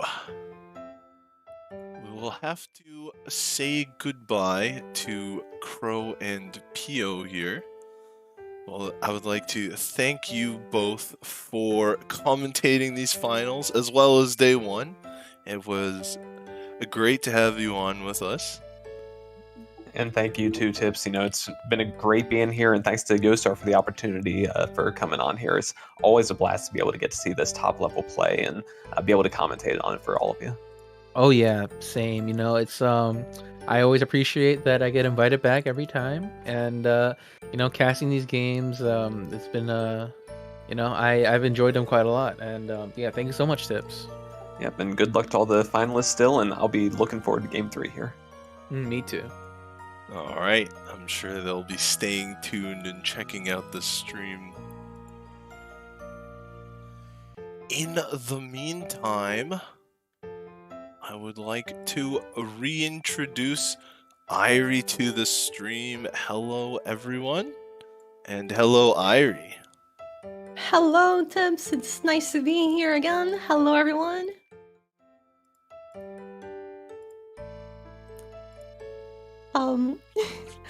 So it's very nice to be here for Game 3. Those were some exciting games. Game 1 and 2. yeah, that was quite interesting. I am wondering what you thought about those that last play there from Perry, getting the sumo, passing the win, all of that. It was very smart. It was very calculated. Perry has been consistently very, very patient, it feels, and it's clearly paying off for him. He's doing very well in this tournament, and heading for the final game. He has a very nice score here. only 7 away from Jumbo, which got a very nice game 1. All right. And we also have a surprise, not just for ourselves, but we have a surprise for the viewers at home. But first, just in case you missed it, this is where Irie is located. That's Iron TV, and you can go ahead and explain a bit more about yourself. Right. So I'm the quote-unquote magical Mahjong girl. I'm a VTuber. I play a lot of Mahjong. I've commentated quite a few events for Yostar at this point, and it's always a blast. And you might have seen me from some other tournaments around, and some of my streams, clips, and it's always a blast to be casting here with you. We have casted quite a few events together already, and it's always exciting to be back. Especially getting to commentate Game 3, the final game of the night. We're digging back into the Catfood Bowl. But as we hinted at the beginning of the stream, there is a special gift for all of you who have come out to support Catfood Bowl, come out to see it. We've got another gift code today. This one expires midnight at UTC -7, so that's in a few hours. Make sure to get your gift code in. The gift code, I believe that is a 0CLSIIXVJEML. It's a surprise to us too. Who knows what could be behind the gift code? You can claim it by clicking that little gear, the settings, going to the Others tab, and entering the gift code on the browser client. That's right, and make sure you are on the browser client. As far as I'm aware, it only works on the browser client. And yeah, you will have until, you have a few hours, so do it as soon as you can, especially if you have a chance during this break. And be sure to tell your friends too, and also be sure to tell them about all the other exciting things that we'll have tonight. That's right. I believe it will be in the chat at some point for you to take a look at it as well. We will also bring it up closer to the end of the stream.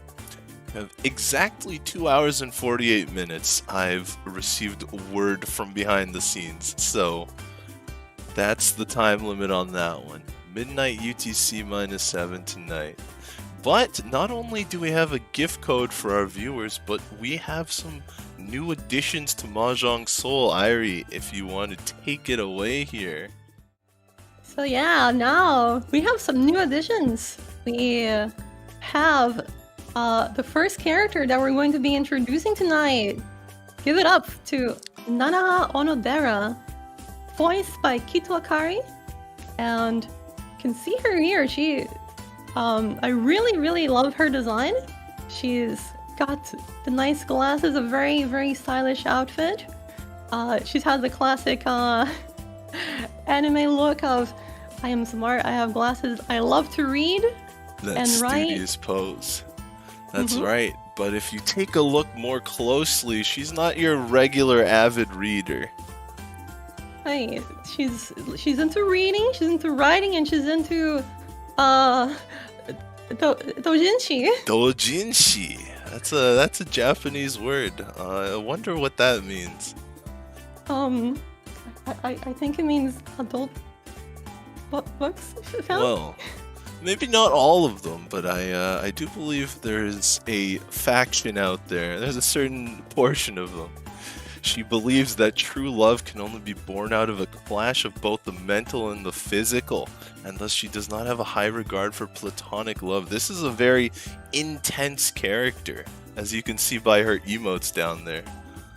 Yeah, that's right. She has the dad emote that I'm sure I'll be using plenty in friendly and ranked matches. I always have the worst luck getting around. She also has a very interesting second emote there. She is blushing quite a bit. Yeah. And Maybe the third one that I can... Maybe that was the wrong time to be catching her reading. I'm sure we'll find some uses for that emote in-game. Right. And the third one that I can relate to so much from times at university, studying so much, falling asleep on a book. I have also fallen asleep reading books a couple of times. A very interesting character here, but she is not the only addition to our roster. We also have the legendary bard Samir. That's right. We also have a male character that's going to be introduced very soon, voiced by Hiro Shimono.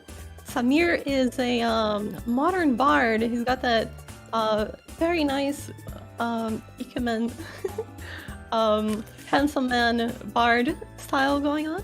That's right. He's just stopping by Wonhan City for a while during his musical pilgrimage. You can see a tiny guitar on his back. Maybe that's a ukulele. Maybe because his hobby is classic arts. Maybe it's a viola, a violin. Who knows? He does look like he plays classical music instruments. You can see the Bond outfit on the back. You can have a little sneak peek of it. He does have a harp, but also if you look at his first emote, it looks like he also has some different musical tastes. Yeah, you have to really be able to play the request to survive as a traveling musician in this day and age. And you could see he's got the club instruments down. He can play both the classical instruments and the new age turntables. Mm-hmm. So a man who loves traveling music and classical arts, and he asks, wouldn't you be my guide during my stay? So definitely love his style, and I'm excited to hear how he sounds. Yeah, if you make his stay worthwhile, he may play you some cool tunes. In addition to the new characters, we also have some new outfits. Take a look at these new animated outfits.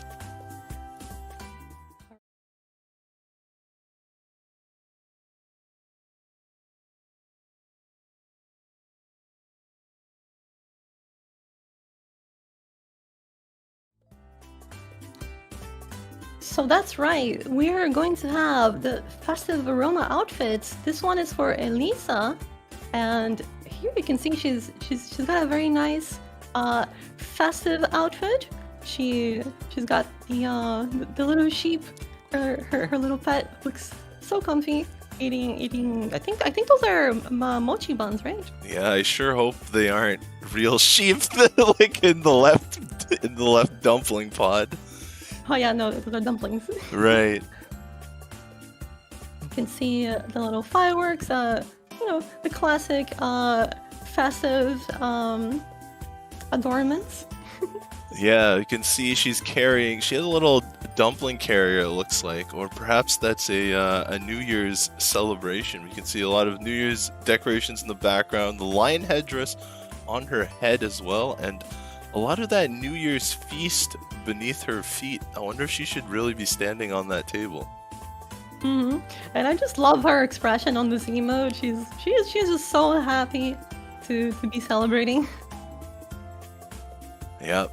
She's trying to convince Mr. Wolf not to eat her here, so I'm sure all this food will be able to distract Mr. Wolf from chowing down. Have them chow down on something else. But That's right. And I was going to say we have Elisa, but we also have another girl who's getting a new outfit. So can we see that? that's right, let's check it out.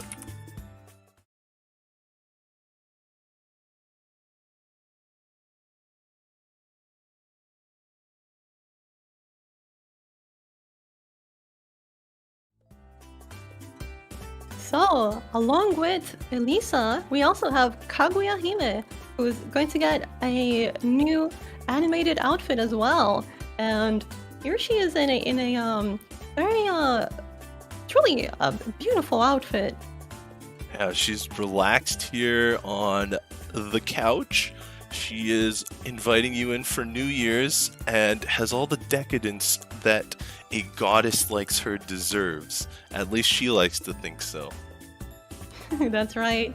And you can see all the lovely little details. It almost looks like that little cat, that the pillow there resembles one of the cat paws from the game, now that I notice. And you also have the lovely bunny pillow, and to match with that, her lovely bunny ears as well. That's right, and it looks like there's an incense pot perhaps, and she's taken off her shoes and she's inviting you to worship her in a shrine that you built yourself. Actually, if we read the little blurb there, she wants you to build her a palace from precious wood and rare gems. Otherwise, you will not receive Kaguya Hime's blessing. That's right. She is a very indulgent girl, and she is very energetic as well, as you can see by this cool new emote that you'll be able to get with the outfit as well. Alright, in addition to the new animated outfits, we have some returning favorites. That's right. We will have a rerun of the Wonderful Youth skins for Maya Ihara and Momohina. You'll be able to get these outfits as well. They're rerunning, and they are quite lovely as well. I actually own the Momohina outfit because she's one of my favorites. Up there, celebrating the Lunar New Year once again. And you know what they say, when the outfit is that expensive, you can't afford to only wear it one time. So, if you missed your chance the first time, make sure to pounce on the opportunity this time to get those outfits. We also have a couple new decorations coming through. Ooh, I really like these ones. We are going to be getting some nice new decorations. We have the Riichi badge, the Rui scepter. We have the winning golden spring, which looks lovely. I also really like the Riichi badge. It's a Nornet cat with some gems. Alright. I like them as well. And finally, the announcement. Here it comes. That's right. We'll also be having Nyan visit us again in the new event, A Feast for Nyan. And this will be another festival-themed event. We'll be running, you can see the event period there, 25th of January to 15th of February to 2 p.m. UTC-7. And the Monster Nyan will be arriving again, but it will be different than last year. Because last year we had to dispel Nyan, but this year we won't. It will be a new game pattern, and I'm sure you guys are just as excited to learn about it as we are. That's right. Nyan looks a little different this year. Even we don't have the full details about what she'll be doing, but she doesn't look quite as scary or as menacing as last year. So we have received word that we will not be dispelling Nyan, and perhaps something different will occur. But we'll all have to stay tuned to see exactly what Nyan brings this spring festival, this Lunar New Year. Right, so please stay tuned for the event, and we also have some upcoming maintenance to announce. We have some information about that. That's right, on January 5th at 5 p.m. UTC-7, there will be maintenance for this new event. We will have to roll out the red carpet and make way for Nyan to show up in Mahjong Soul, so unfortunately that does take some time. Ranked matches will be disabled at 4:30, so please plan accordingly.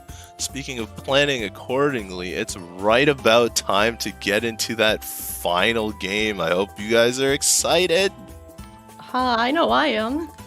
Can't wait to see this final exciting match. The game, players are so close. Just have to see it. We got to catch it right from the beginning as well.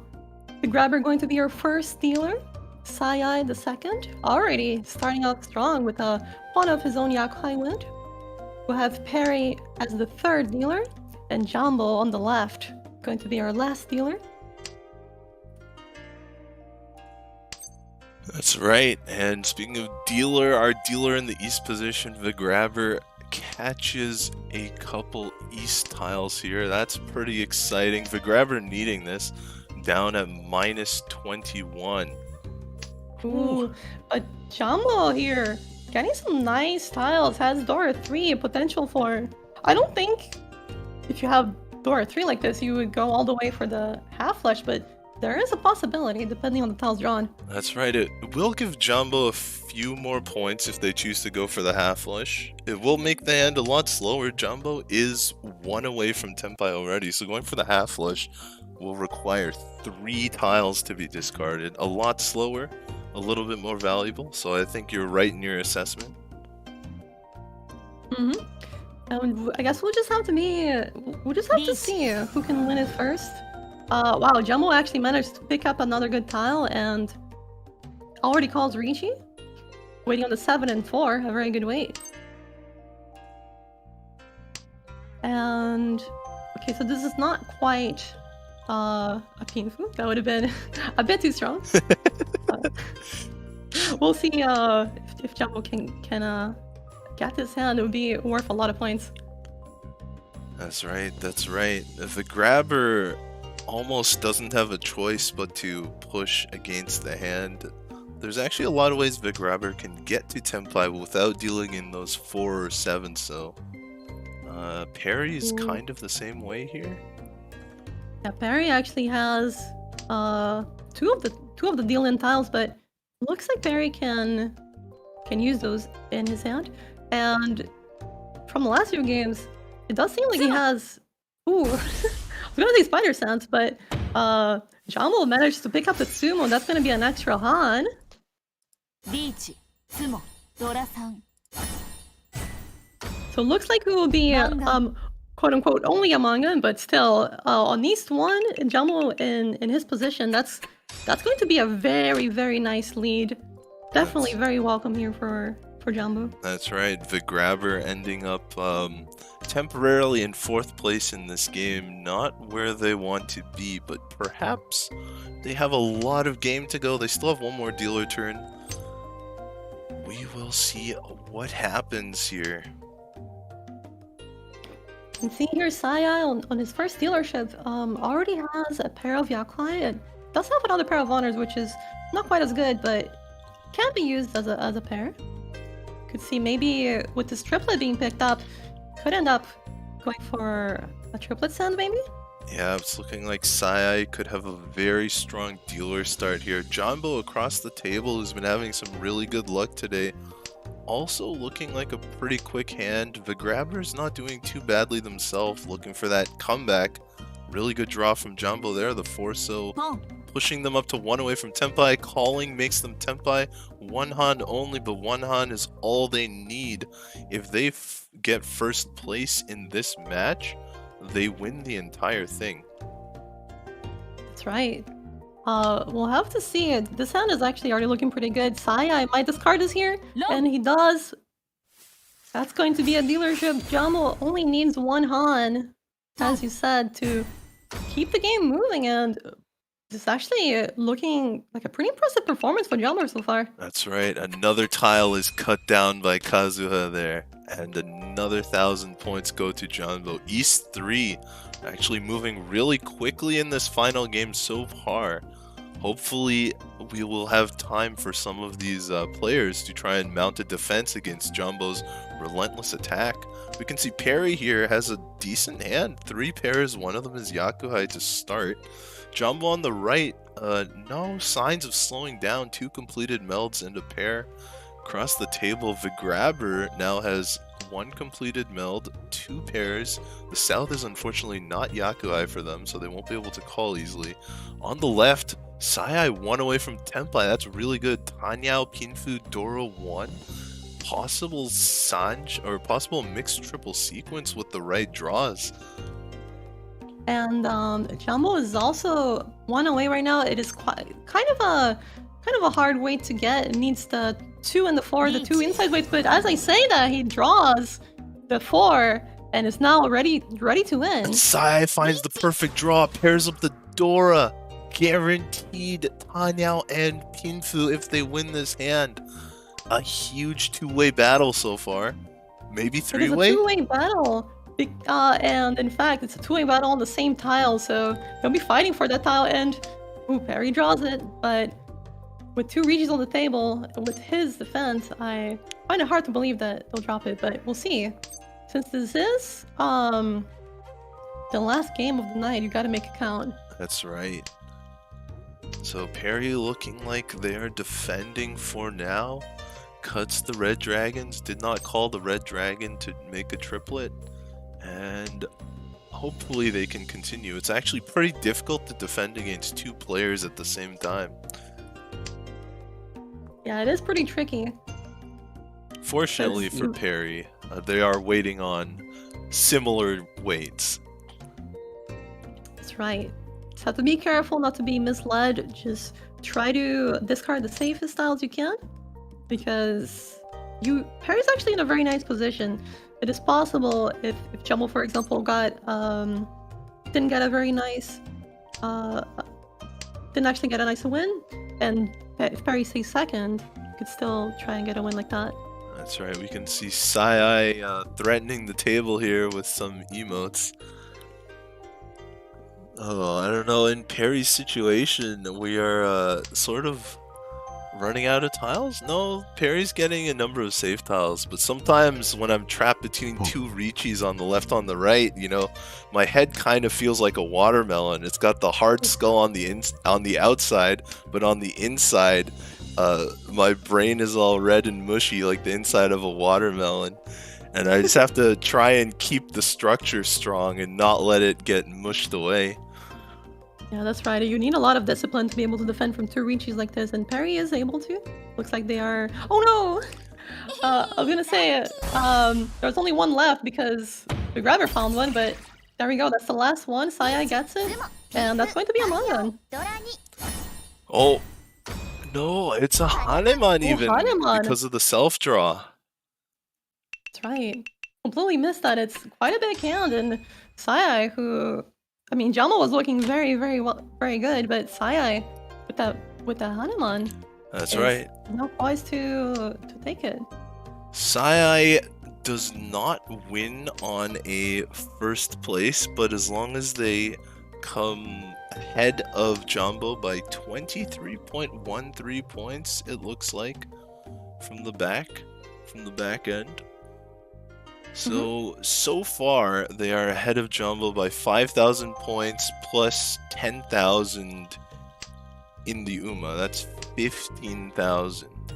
So they are still not in the lead yet, it would seem, for the overall game. They do need to extend their lead by about 10,000.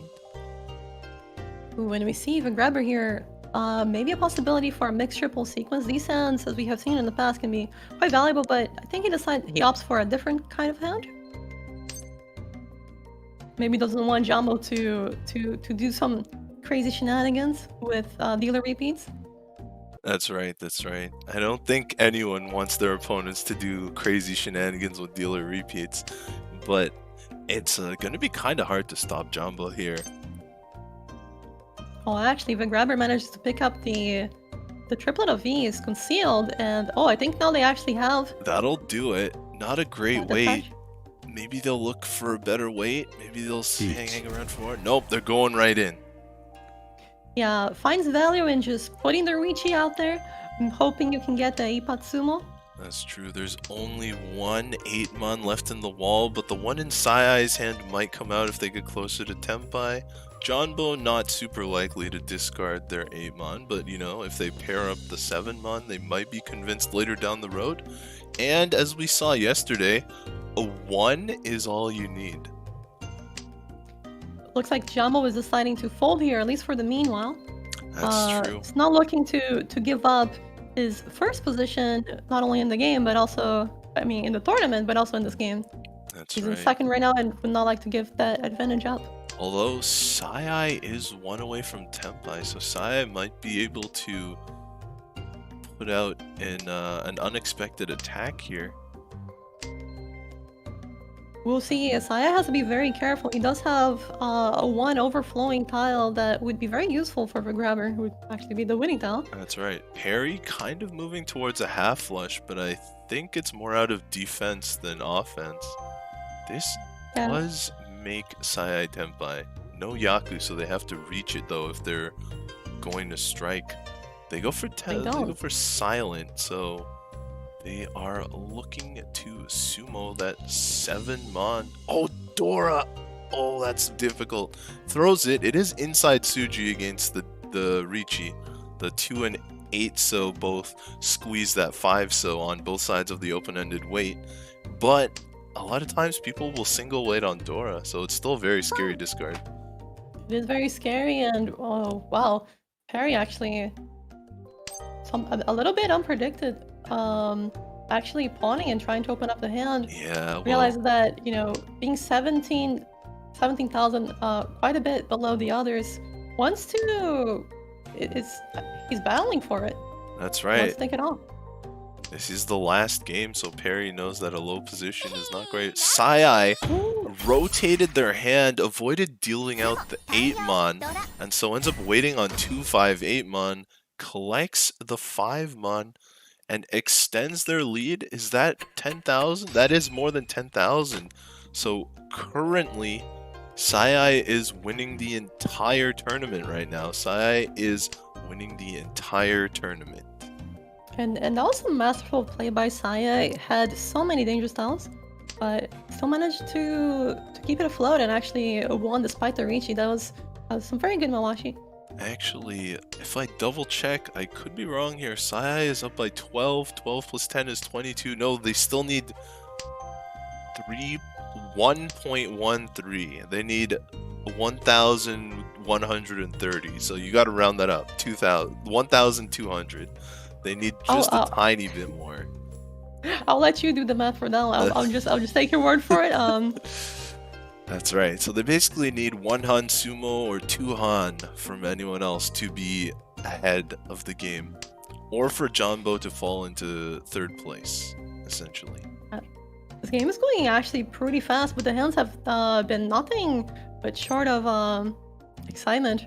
Yeah, they've been all stellar hands, and that's why the game has been moving so quickly. Everyone's been pulling quick hands, and they've had some decent value. This is the grabber's last chance at the dealership.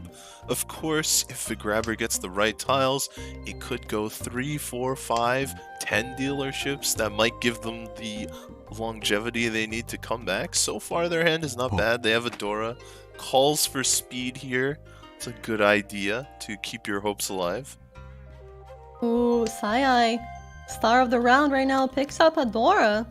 We'll see. This hand is quite far away, but he could make something happen. That's right. Sai looks like they could get a lot of value with that hand, but with the 3 isolated honor tiles, the west, the north, and the green dragon, it's going to be tough. It's going to be tough, but he has shown time and time again that he is quite a fearsome fighter.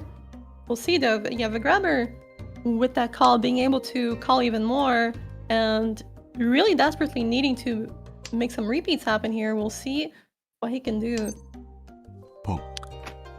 That's not bad. 1 away from Tenpai for the grabber. Unfortunately for the grabber, most of the 3s are being used in Jumbo Send, and I don't know if he's gonna drop any of them. That's right. right. I could see him dropping one of them though. That's right, and the last one is up in the Dora indicator. So Jumbo has to drop one of those 3-pin. Although you're right with the 1, 2, 3 and then the 3, 3, 4 shape. There are some situations, but not this one. Maybe? No, does not drop it here. So we'll have to see. There's still a chance. Depends on what he draws. That's true, that's true. If the grabber can at least make it to Tenpai, then they can keep their dealership alive, and that's already a good step. Saya here looking to be completely dominant in this game. Calling 2 cheese. That was 1 away as well, but also waiting on the 3-pin. Luckily for him, he can also get the 6 of circles. That's true. 6-pin, there is 1 remaining in the wall. We've got 3 of them here, pwned by the grabber, but... Oh no, the last one's in Perry's hand, and it's pretty well locked in there. Perry has that 4-5-6 shape, so no 6-pin in the wall either. That's right. I don't. And with this situation, I don't know if he might actually be getting this. And the thing is, if the grabber gets into Tenpai by completing one of these bamboo melts, he will be the one that would get the 3-pin if it comes out from Jumbo's hand. That's right. And that might actually be the case because we do have head bump enabled. That's so right. if Jumbo gets into Tenpai and pushes the hand, we're going to see a little bit of an upset. Indeed, the 2-mon comes out. Very interesting discard. Perry still playing pretty aggressively here, trying to make up this point disadvantage. Just not drawing the tiles needed to become Tenpai, though. And no Tenpai will see. I don't think anyone is going to be able to win here because of the tiles needed, right? That's right. So we are going into a drawn hand. 2 players Tenpai. Sai increasing their... In fact, that 1,000, 1,000, yep, that is actually enough for Sai to be first place in the tournament currently. No, no false alarm this time. And we'll see though, there's still games to be played. that's right, the grabber also has to not love, because of course they want to win the hand, but has to be pretty happy about that situation, that they still have their dealer turn. Right. We'll see if they can extend that any further. Perry here staring down this white dragon, considering do I take it or not. It is less value, and Perry has to make quite a bit of it to if he wants to come back. Luckily for him, he is in second right now. Only about 5.35 below. No, a bit more. The grabber. Yeah, not by a lot. That's right. Unfortunately, the green dragon was not able to be called by the grabber at the beginning. There's still 1 left in the wall though, so hope is not lost. But Sai-Ai's speed is something to be reckoned with here. Yes, that is quite formidable here. It's now 2 away and has some very nice shapes to complete. Ooh, that is pretty interesting as well. Could see potentially a pure double sequence from Sai with those there it is. double 2s and 3s. The trees stacked together, giving the grabber a concrete, or should I say wooden, either way, a very strong hold to get out of this hand and continue their dealership. That's right. He's now 1 away. Quite a few ways to get there, 地 and that's one of them. Very nice. We've got all those green tiles being revealed, but with 2 discards of Sozu, probably doesn't look like a half flush. So the weight is still going to be pretty suspicious for the grabber. Might be difficult to get the 4-pin. Right, but there's very little information about the other suit, so it's hard to defend against it, and I guess it could be kind of dangerous for the other players if he, for example, had some Dara, right? We can see it that he doesn't have any, but others might not be so sure. Yep, this could be a threatening hand. And there are still 3 of the 4-pin in the wall, so the grabber has a pretty good chance of sumo. That is Tenpai for Sai-Ai though. Khan. Kang! Ooh. See a Khan here. That's interesting. Oh, the grabber with the improved weight. Ooh, that's a very nice improvement, now waiting on 2 different tiles. We'll see if Sai-Ai makes a switch here. Doesn't matter much in the end. See, Sai-Ai's waiting on 2 and 5 Mon. Oh, the grabber! There it is, out of the wall. They had a high chance, and they get it. It's not worth much, but it does continue their dealership, so they're still fighting.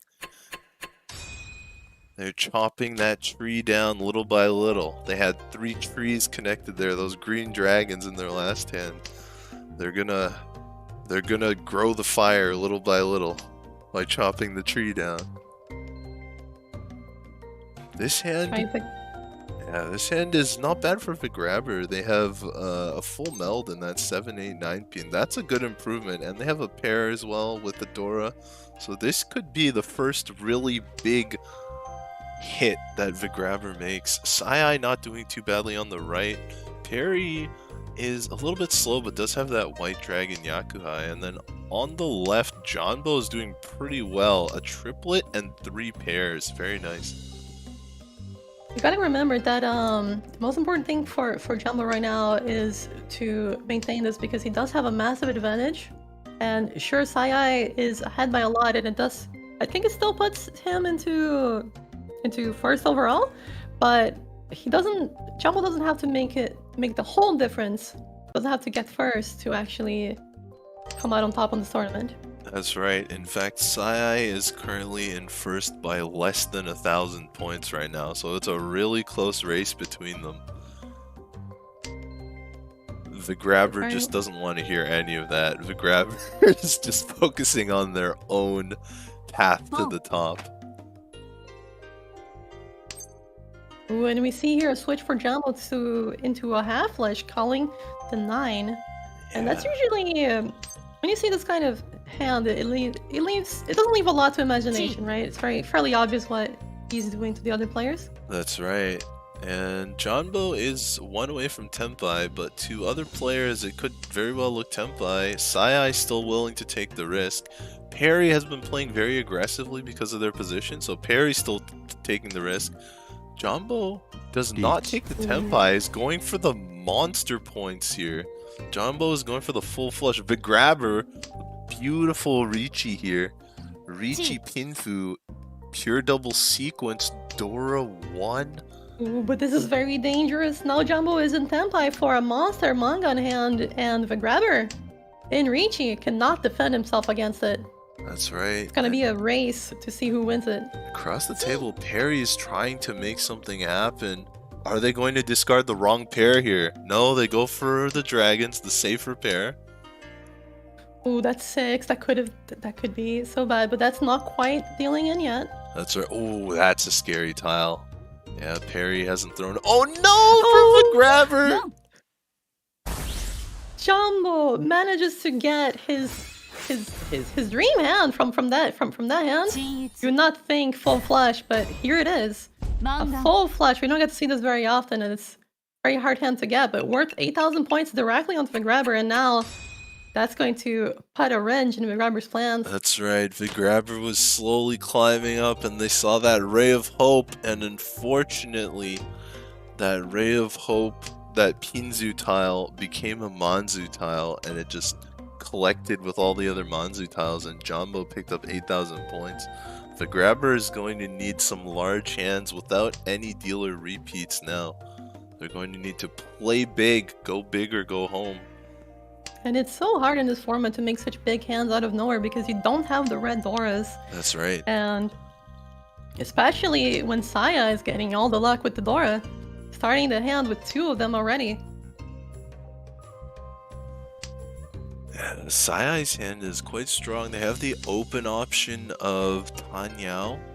They have the closed option of Riichi. On the right, Perry, who's been playing very aggressively, looks to be 1 away from Tenpai. A very wide weight, but only the Dora really adds value to it. Of course, you Riichi, you might get Uradora. Jumbo has another good hand this time. 2 away from Tenpai. That's Tenpai for Perry. Perry does take it. On the left, the grabber has a decently fast hand, but it's not enough points for what they need. Still, maybe you take what you get. Ooh. Something interesting that Perry can do is exactly that. So he can call Riichi on hands that you normally wouldn't, because the grabber is going to be desperate to push any hand to make some points, and Perry takes advantage of that and gets a nice run on the grabber for 5,200 points. That's right. So Perry coming in South 3 here. This is Perry's last dealer. This game has been going so fast, it's hard to let the reality set in that 2 of these players do not have any more dealer turns. Sai in an okay position, but they do need those 10,000 points back in order to take first in the overall tournament. And Vigrabber, unfortunately, a really sad loss after reaching to Jumbo's full flush. But still 2 hands to go. Yakuman are always a possibility. We'll have to see. It will truly take him a magnificent to make that comeback, but we have seen so many crazy things in Mahjong, so never count it out. That's right. Perry here 1 away from Tenpai. They also need to make a little bit of a run for comeback. Jumbo trying to speed the game along, does not have their Yakuhai yet, and in fact if they do call the Green Dragon Yakuhai, they most likely have to cut the Dora. So that's going to be interesting when it happens. It happens now, better safe than sorry, earlier than later. Delay is danger, as they say. Oh, but we see Jumbo here prepping to have a Yakuhai quick hand just to speed up the game along because he recognizes the position he's in, which is very good. That's right. Perry has the option to change their weight. Goes for it. Goes for it. The grabber across the table has collected a fully outside hand. That could be a little bit of a dent, and then maybe a Yakuman in South 4. Oh, this is good for the grabber. This is a nice looking hand. Yeah, the sun is looking quite nice. 1 away from, sorry, not 1 away. I think it's still 2 away. But this could be a star, we'll see. Yeah, that's Jumbo right. already in Tenpai waiting for the green, very sneaky. All the green dragons are in the wall, so it could come out at any time, and it's very likely all of these players would discard the green dragon. So no matter when it comes out. But another good draw for Vigrabber. Can Vigrabber pull out the comeback? Sai moving towards a half flush. This hand is just getting more interesting by the draw. Yeah, with another good draw, he could be staring at a full outside hand and mixed triple sequence. It's not often that we see that combination. It's kind of rare. Yeah, I didn't even notice the mixed triple sequence, but that... Oh no! Oh wait, Oh, no! that's the wrong Yaku. Oh, right. No Yaku on that one, so Vigrabber survives. Yes, only the green dragon will allow him to have enough points to win. That's right. So, Oh, Perry runs into Tenpai, goes for it. There's actually only 1 8-so left for Vigrabber, but it's still in the wall. Oh, oh, but the Ipatsu for Perry, that's exactly what he needed. huge! 一発相撲 It did not have a lot of value to start out with, but with that reaching Ipatsumo, that's going to be all the way up to 11,700. Yeah, this, I think Perry is, no, they're just behind Jumbo. They are just behind Jumbo for the tournament right now. Between Perry and Jumbo, whichever one comes out ahead of the other is going to place ahead of the other. Vigrabber almost needs back-to-back Yakuman at this point, not just for the point deficit of this game, but for the previous point deficit over the entire finals. So we're looking for back-to-back Yakuman for Vigrabber. And Sai still only needs that about 14,000 point gap. So Sai needs about 10,000 more points from that first position to win. So very close fight here. So we'll just have to see if Vigrabber does have a lot of pairs. If those become triplets, That's that would true. be a one-way out. That's true. Just do it 2 times in a row. 4 concealed triplets twice in a row. That would be legendary. That would be monumental.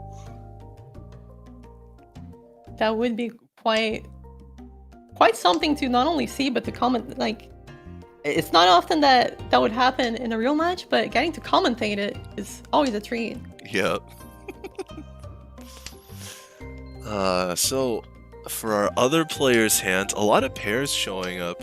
There's some Mahjong theories that say some rounds are just pair rounds and some rounds are sequence rounds. So a lot of times when you get a lot of pairs in your hand, you can infer that other players have a lot of pairs in their hands too. We can see Jumbo making a really nice sequence shape though on that 4, 5, 6, 7, 8 mon, so starting to cut their pairs. The grabber. Oh, nice tile for Saya here, actually. That's He's right. still quite a bit away, but he could get there soon. Yeah, Sai can also open call the hand, but as we said, they do need about 10,000 points, so maybe a cheap Tanyao is not what they're looking for. Parry over here, as their name states, has a lot of pairs. Vigrabber, that's the first triplet for Vigrabber, the first step on the long journey to 4 concealed triplets. We'll just have to see. Something that I do like that Saya did was they played very strong and not their dealer turn. And that was very smart. When you can do that, it's very good to do because you can afford yourself a lot more time. Because usually in the second dealer round, sometimes the other players can simply try to speed up the game too much for you to do anything. That's right. Oh, a Chi. Sai's going for the 1,000 point hand, but that does mean in order to win, they're going to need a larger hand later. Of course, the second place prize is no joke either, so perhaps people will try and cement their second place position. That's also a possibility. No, a very nice one away here. The only problem is that right now, Saya could be staring down at the Furitan, the sacred discard, when you cannot run because of your previous discards. That's right, the 1-man is just... And that does it, that makes them Furiten. Furiten. So this... Go ahead. I was going to say that this is something that happens sometimes with these sequence types of voids, where you can discard the 1 because you're going for the all simples, but now it's very tricky because you cannot win by run and you need the 4 and 7, so the 1s are completely useless to you. That's right. We can see a lot of the 4s and the 7s are in other players' hands as well, and because Sai cannot roam those players, that means those tiles are just completely removed from Sai's winning chances. The grabber moving towards 7 pairs here. Okay, so this could be a way to change up the weight for Sai. That's right. What a call. Very smart call here. Avoids Furiten, avoids the chance of getting no Yaku with the 1-man. And now is all set. Right, so now there is a weight on the 2 and the 5. Sadly for him, there are none of them left on the wall. Yeah. He will have to find them from someone does else. Jumbo But it might drop come it here, from though? Jumbo. Big think. Think you'll discard the 9s first. See? Oh, goes for the 8. Somehow keeps the weight and avoids dealing in. Very interesting.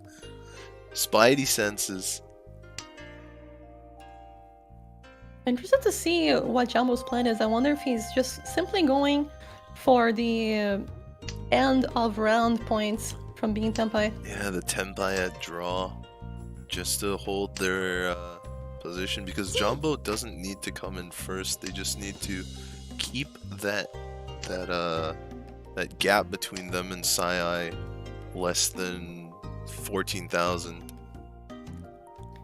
Up to see Perry here notices that the game is ending and he's not finding the tiles he needs. He's trying to speed up the hand by calling, and now Jumbo is technically in Tenpai even though he cannot win. That's right. The 3-man will be okay for Perry to discard, but the 5-man will still deal into Sai. Sai does have Yaku. Oh my. Okay. That was a bit tricky there. Yeah. Jumbo could have dealt in if discarding the wrong one. Oh, deal the wrong one and it deals into Sai. Let's see. No, deals the right one. Jumbo So technically, actually. yeah, Jumbo cannot win because he does not have Yaku. So interesting to see that. I think he was trying to deny a draw. That's right. Well, I think sometimes when you are that close to Tenpai, you don't want to draw an unsafe tile. And so if you know you can discard a safe tile, you will call the Chi there and throw the safe tile, because that Chi actually gave Perry another draw. Actually gave them the Haite, the under the river, the last draw. So it could have actually been scary if Perry had sumoed that, but Jumbo would rather take that risk than the risk of drawing an unsafe tile and having to throw it. Yeah, it's almost like he denied a draw for himself Exactly. and thus didn't run the risk of dealing in. Yep, and that allowed him to stay Tenpai at a low risk to himself, because when you have that quote-unquote completed hand but no Yaku, you can discard any tile in your hand and you're still Tenpai, which gives you a lot of options for safe Tenpai. But this does mean Perry keeps their dealership, so the game continues. This nail-biting situation, the watermelon getting squeezed here. You've got to squeeze all that brain juice out and use it to full effect here.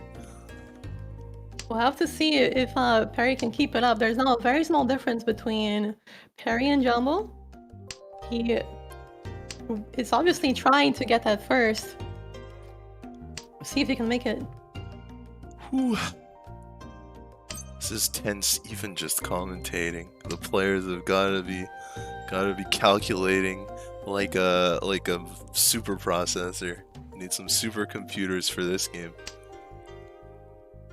We'll see if the grabber can do something too. He does have one concealed triplet and 2 pairs. That's right. This does give the grabber another chance to go Yakuman back to back and take their shot at it. That's a nice tile for Perry. Let's see. They do call it. Does decide to take it. Now has 2 ways, a few ways to get to Tenpai. We'll see. That's right. That's not one of them. But they And Sai going for the south, just trying to get that quick win. As we said, he's content with his south Dora 1.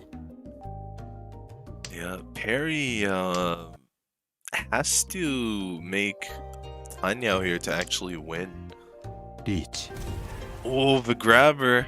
That's a big hand. It's not a Yakuman, but it's a big hand. Closed half flush. Got a lot of food there. Looking at least a Mangan. So yeah, can still influence the game. Even though he might have a hard shot at getting first, he can still try his best to influence the game. If Perry had gone full offense and cut the 6-mon from the beginning to be Tenpai, that would have been 11,700 for Perry. Perry would have hit. But now Perry's Tenpai on that 6-mon, just too afraid to deal it to the grabber. Oh, that's well, that one's inside Suji, so yeah, Perry okay with throwing it out. Just have to see. The problem now is that the grabber is in Reachy, so Perry can kind of use that to his advantage. Try to get that 6-mon and win this massive hand. Ooh. I think this might actually be the second Tiny Dora 3 that Perry wins. He had the one with the 2 of bamboo was exactly like this. Yeah, you're right. That south is also safe because of the south on the left. Unless someone had 13 orphans. I mean, looking at the grabber's hand, you might be kind of scared they have 13 orphans. But I think that's off the table now. I think there have been 4 of some tiles discarded. Ooh, that's a dangerous tile. Yep. 9 of bamboo. Does not come off though for Jumbo. It looks like Sai decides it's too dangerous for him with those 3 Dora. Realizes that he just has to take a step back for a moment and decides to fold. That's right. 6 tiles left. We might go to another dealer repeat for Perry. You know, the grabber might get a few points here and keep the double Yakuman dream alive. Or the back-to-back Yakuman, rather. There are no stacked or double Yakuman in this tournament. That's right. Oh, dangerous tile. Maybe the 6 comes out because the Sozu are dangerous. Yeah, it is an improved weight, actually. That's true. Now Perry. 2 and 5. Oh, another one of the grabber's tiles. Oh, unlucky for the grabber, Jumbo. Just 1 tile off every time. If a call had been made to move just 1 tile over, the grabber would have gotten their hand. That's right, but Perry gets to take some points from Jumbo, which is actually pretty important. That's true. That's true. The grabber gets their 1,000 points back, and another shot at the back-to-back Yakuma. We'll see. I'm waiting for the grabber to impress us. That's right. Meanwhile, Perry, with a somewhat decent hand here, has not a lot of honors. It's always a nice sign to see. Jumbo with the Yakuhai, gotta be happy about that. Green Dragon. Indeed. Ooh, huge draw for Perry. Huge Dora to fill the 1-3 pin. Yeah, that's why you keep those, especially when it's around the Dora. That's right. Jumbo could play spoiler here with a quick called hand, either with Yakuhai or with Tanyao. That Green Dragon does not come out yet. Sayai holding on to it. Have to see here, the 4-6-8 shape is, I think, better than the 7, which Perry was holding, and is indeed what we see. That's fair. That's a tough decision to make. See Sayai here. Let's see why he can draw the 4-pin. It finally There's definitely comes a better out. tile than the green. Dora comes yeah, out. No, Jumbo has it. This card's Dora, but if the grabber doesn't even take it, realizes he needs way more than that. Yeah, the grabber is going for the big money. Oh, Ooh, Tempai? 5, 6, that 7, is 7, Tempai on Yep. 3-6. That's right. And that is also a Kun possibility Oh, for the Kun lovers in the chat. that's true. Sayai might be in trouble here. Nope, goes for the Tempai. So is able to lock that 3-so into their hand, which means they're never dealing it out to Jumbo. The grabber takes the pawn though now. And there are a lot of bamboo tiles discarded in Saya's hand. We might see Jumbo slip up the Su, and he does indeed. このパイはうちがもらいます。 How big is it? No Ura. It's a small amount. So Sayai still behind Jumbo in the overall standings. But Sayai does get the Ricci sticks. Sorry, the Ricci stick from the grabber from the previous round. That's right. Gives him a little bit more of an edge, but the biggest thing was the direct hit on Jumbo. That's true. All last here. Sayai needs about, let's see, 8,600 currently, so they need to get up to about 14,000. So 86, 14,000, 9,000. A little bit over 5,000. I think 5,200 might do it. 50, like a 40 Fu 300, 5,200. 5,200 might do it. More safely, they need like a Mangan. We'll see. We'll see how he can make that. It might be that Sayai just goes for the quick half flush with South. Yeah, Sayai might end up just going for second place here because that hand currently... Oh, yeah, you're right. The half flush might do it. Although with no red 5s, there's no way to put Dora into the Sozu suit since the Dora is 3-mon. Here's the thing, though. What about all triplets? That's true. Or maybe a red dragon. That's true. The red dragon, that one is showing in the head. Oh, this could be a quick spoiler right here. Perry. That's a really good tile for Jumbo, though. I don't think it's coming out right now. Yeah, I think we might see... Ooh, okay, the 5. That's an interesting discard. I was expecting to see maybe the 9 pin. Yeah, I thought Perry had one of those fancy weights, but it actually is just an open-ended 4-7 pin weight right now. Ooh, double Dora for Jumbo. On the Jumbo. dealership, that's going to be dangerous. This is huge. Sayai is actually going to be in huge trouble. Oh, this could... Not yet. Not yet. Sayai stays alive. A third Dora for Jumbo! Third Dora! Jumbo is in a very, very good position right now. Has so many ways to Tempai and could even... That's one of them. Play Ricci. Yeah, that's one of them. He does just take it with Dora 3 in hand. You don't think twice. It's a Sozu battle. Or sorry, it's a Pinzu battle. Who's going to get their way first?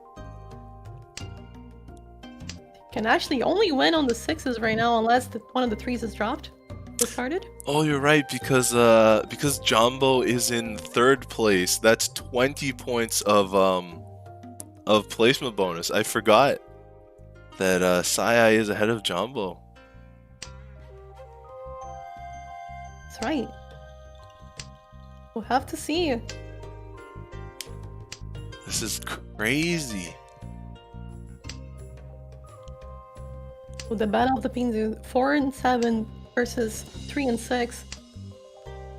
are we going to see another round for Jumbo? Sai might discard the wrong one. You have to and it could be decide. it, Oh and he does the 7. no! It looks like, is that enough for Perry? No, it's they didn't reach E. But because Sai needed more than 10, we will see. This is actually close. I'm not sure who wins. I hadn't been comparing Sai and Perry's score. But because Jumbo is in third, that is a 20-point advantage for Sai over Jumbo there. We will see how it all shakes out. Unfortunately for the grabber, they are going to wind up in fourth, but for our other 3 players, it's actually really close score. This is a very close score. I'm not even sure who took it down. I'm not even sure either. The math is too close. The game is too close. And we'll see. There's also a lot of glory on the second place, but we'll see if Perry or Sai manage to do it.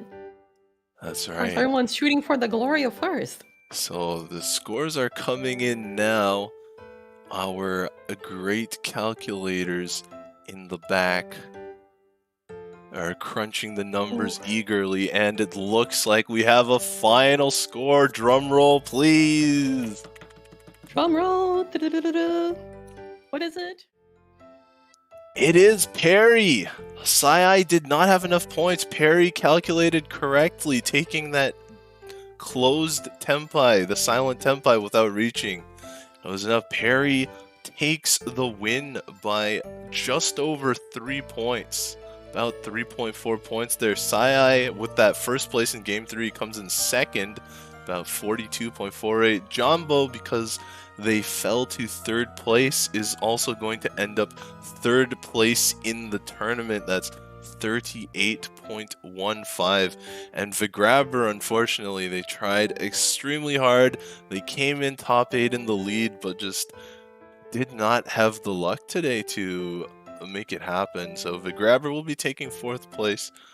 But as we said before, there will be prizes for all 4 players who played today. So Wow.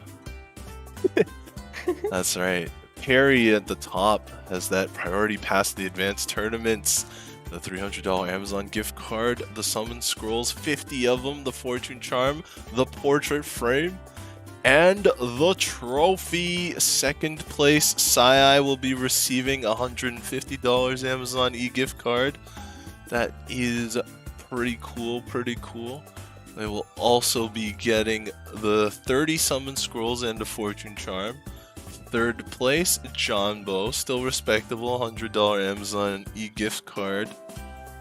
And 20 summon scrolls and a fortune charm. The fourth place, that is $70 Amazon gift card that goes to the grabber with 10 summon scrolls and 1 fortune charm. Irie, wasn't this a crazy game? It was. Until the very end, I had no idea who was gonna win, and it was so close the entire time.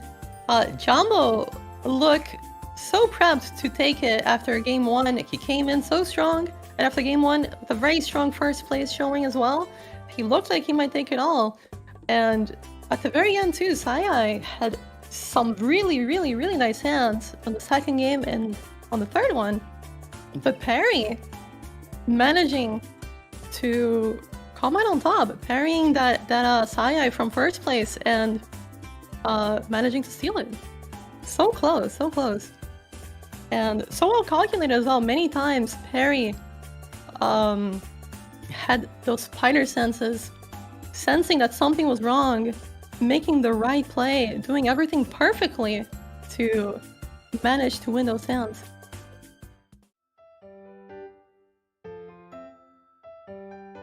So here we can see exactly what I was talking about. Perry, really close. It came in with a very modest positive score, but managed to come out on top. After game 2 with a very nice score. They're almost equalized, but the game 3 came down to the wire, and Perry was able to take it. Like I was saying, Jumbo came in very well as well. Same for Vigrabber, but after game 1, I was already looking tough for Vigrabber. Jumbo, on the other hand, had such a nice score with 47.5. But over time, the other players just had so many fast and valuable hands that Jumbo could not squeeze out any wins pretty much. And even though he had some, the other players just fought more.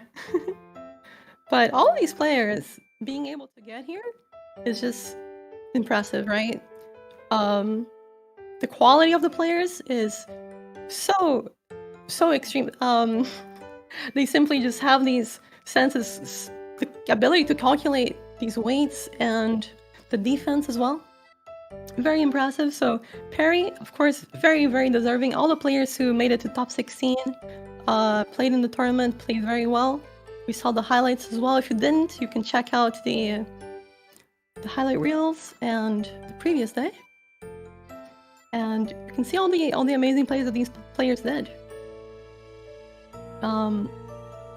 Sai had those nice triplet of Doras and Tanyals. Some very sneaky plays as well, all the way to the very end. Very nice play.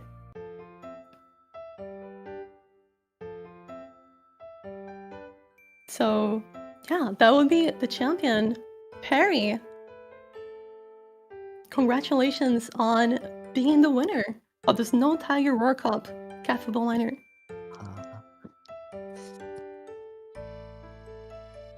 Hello. So now, Sorry. hello. Can you hear me? Yes, we can hear you, Perry. We have the Catfood Bowl winner here. Thank you and congratulations. Thank you. Thank you very much. Welcome to the chat. We have Yes, congratulations, welcome. one big question for you. How did you feel in that final hand? Wow. At last, I calculated all about our players' scores. That's right. It was a really good calculation because Yes. So I didn't reach it, and I prayed it. Please.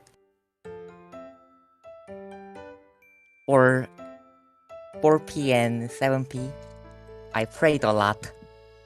that's right. That was a very good Mahjong play. You knew you didn't need to reach it and you able to draw that winning tile and all the numbers were correct. Good calculation. That's Yeah, very thanks about impressive. it. Congratulations. Yeah, so congratulations on your win, and we hope you will continue to enjoy Mahjong in the future as the current champion of Catfood Bowl. Yes, I will. All right, thank you, Perry, and to all of you viewers here who have stuck with us to the very end. We want to make sure you did not miss the gifts that Yostar has been giving away, not just to our tournament participants, but also to the viewers. The gift code has been in the pinned message for a little while, but if you missed it, here it is on stream. Make sure to check that pinned message for it. 0CLS-IIXVJEML. It expires tonight at midnight UTC-7. I believe you have just over an hour and a half to do it. So make sure to get that in quickly. Otherwise, yeah, go ahead, Irene. I was gonna say, yeah, make sure to tell your friends too, and also tell them about the amazing matches that you saw here today. The VOD of the stream will be available for that, and also some highlights be out eventually. Yeah, this has been a very exciting match. Oh man, what a battle. What a battle indeed. That was very, very exciting. As always, these tournaments are always so impressive. We saw, I mean, all of the years that I've seen, that I've watched, it's always amazing. All the way to the very end, every single time at the very last game, it always comes down to the wire, and it's always just as exciting as the first time. Yeah. This has been a wild ride. I did not know which of the three players won at the very end. But Perry, you know, you have more responsibility when you're actually playing. Perry did all the calculations in advance. And prayed. It's very important. For the 4 and 7. Yeah. So, in the end, we do have to wind down here. I would like to thank everyone for coming to the stream. And in the meantime, you can make sure to redeem your gift code as usual. Click the settings gear others gift code on the browser client. But we would like to give some thanks to all of the people behind the production and the participation and the general coming together of this event. All right. Yes, thanks everybody so much. That's right. So if you'll give me a moment, I will dig all of their names out of the pile here. Of course. And again, make sure to get this gift code. You can claim it by going to the browser client in the settings in others tab, and you see the gift code button there.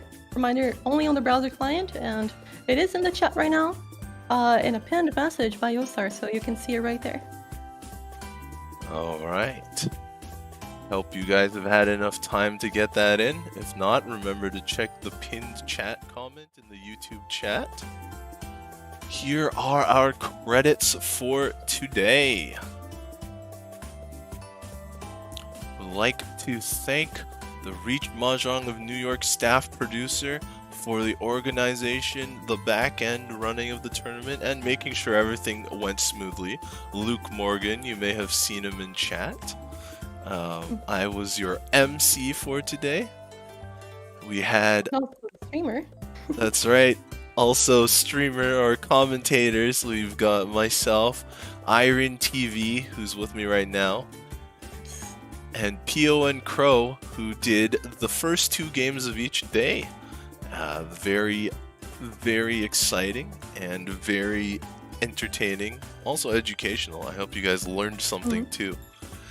We'd also like to thank the pets here: Ridley, Jack, Roger, Sunny, Bishop, Giles, Kiki, Yuffie, Jake, Donnie, Finn, the cat that used to live at Kanada's, Lucy, Yuma, Nemo, Hazel, Sausage, Dusty, Digger, Katya, Kotiek, Tips's Fish, Hazelnut, Samson, Ezekiel, Funny Pet, and the Night Market Cat.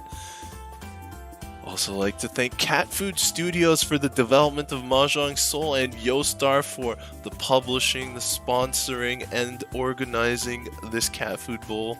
Hashtag Snow Tiger Roar Cup. Last but not least, in that big italic bold text, you the players, you the viewers.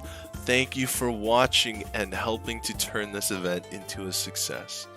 And we would like to continue to share the joy of Mahjong with the community.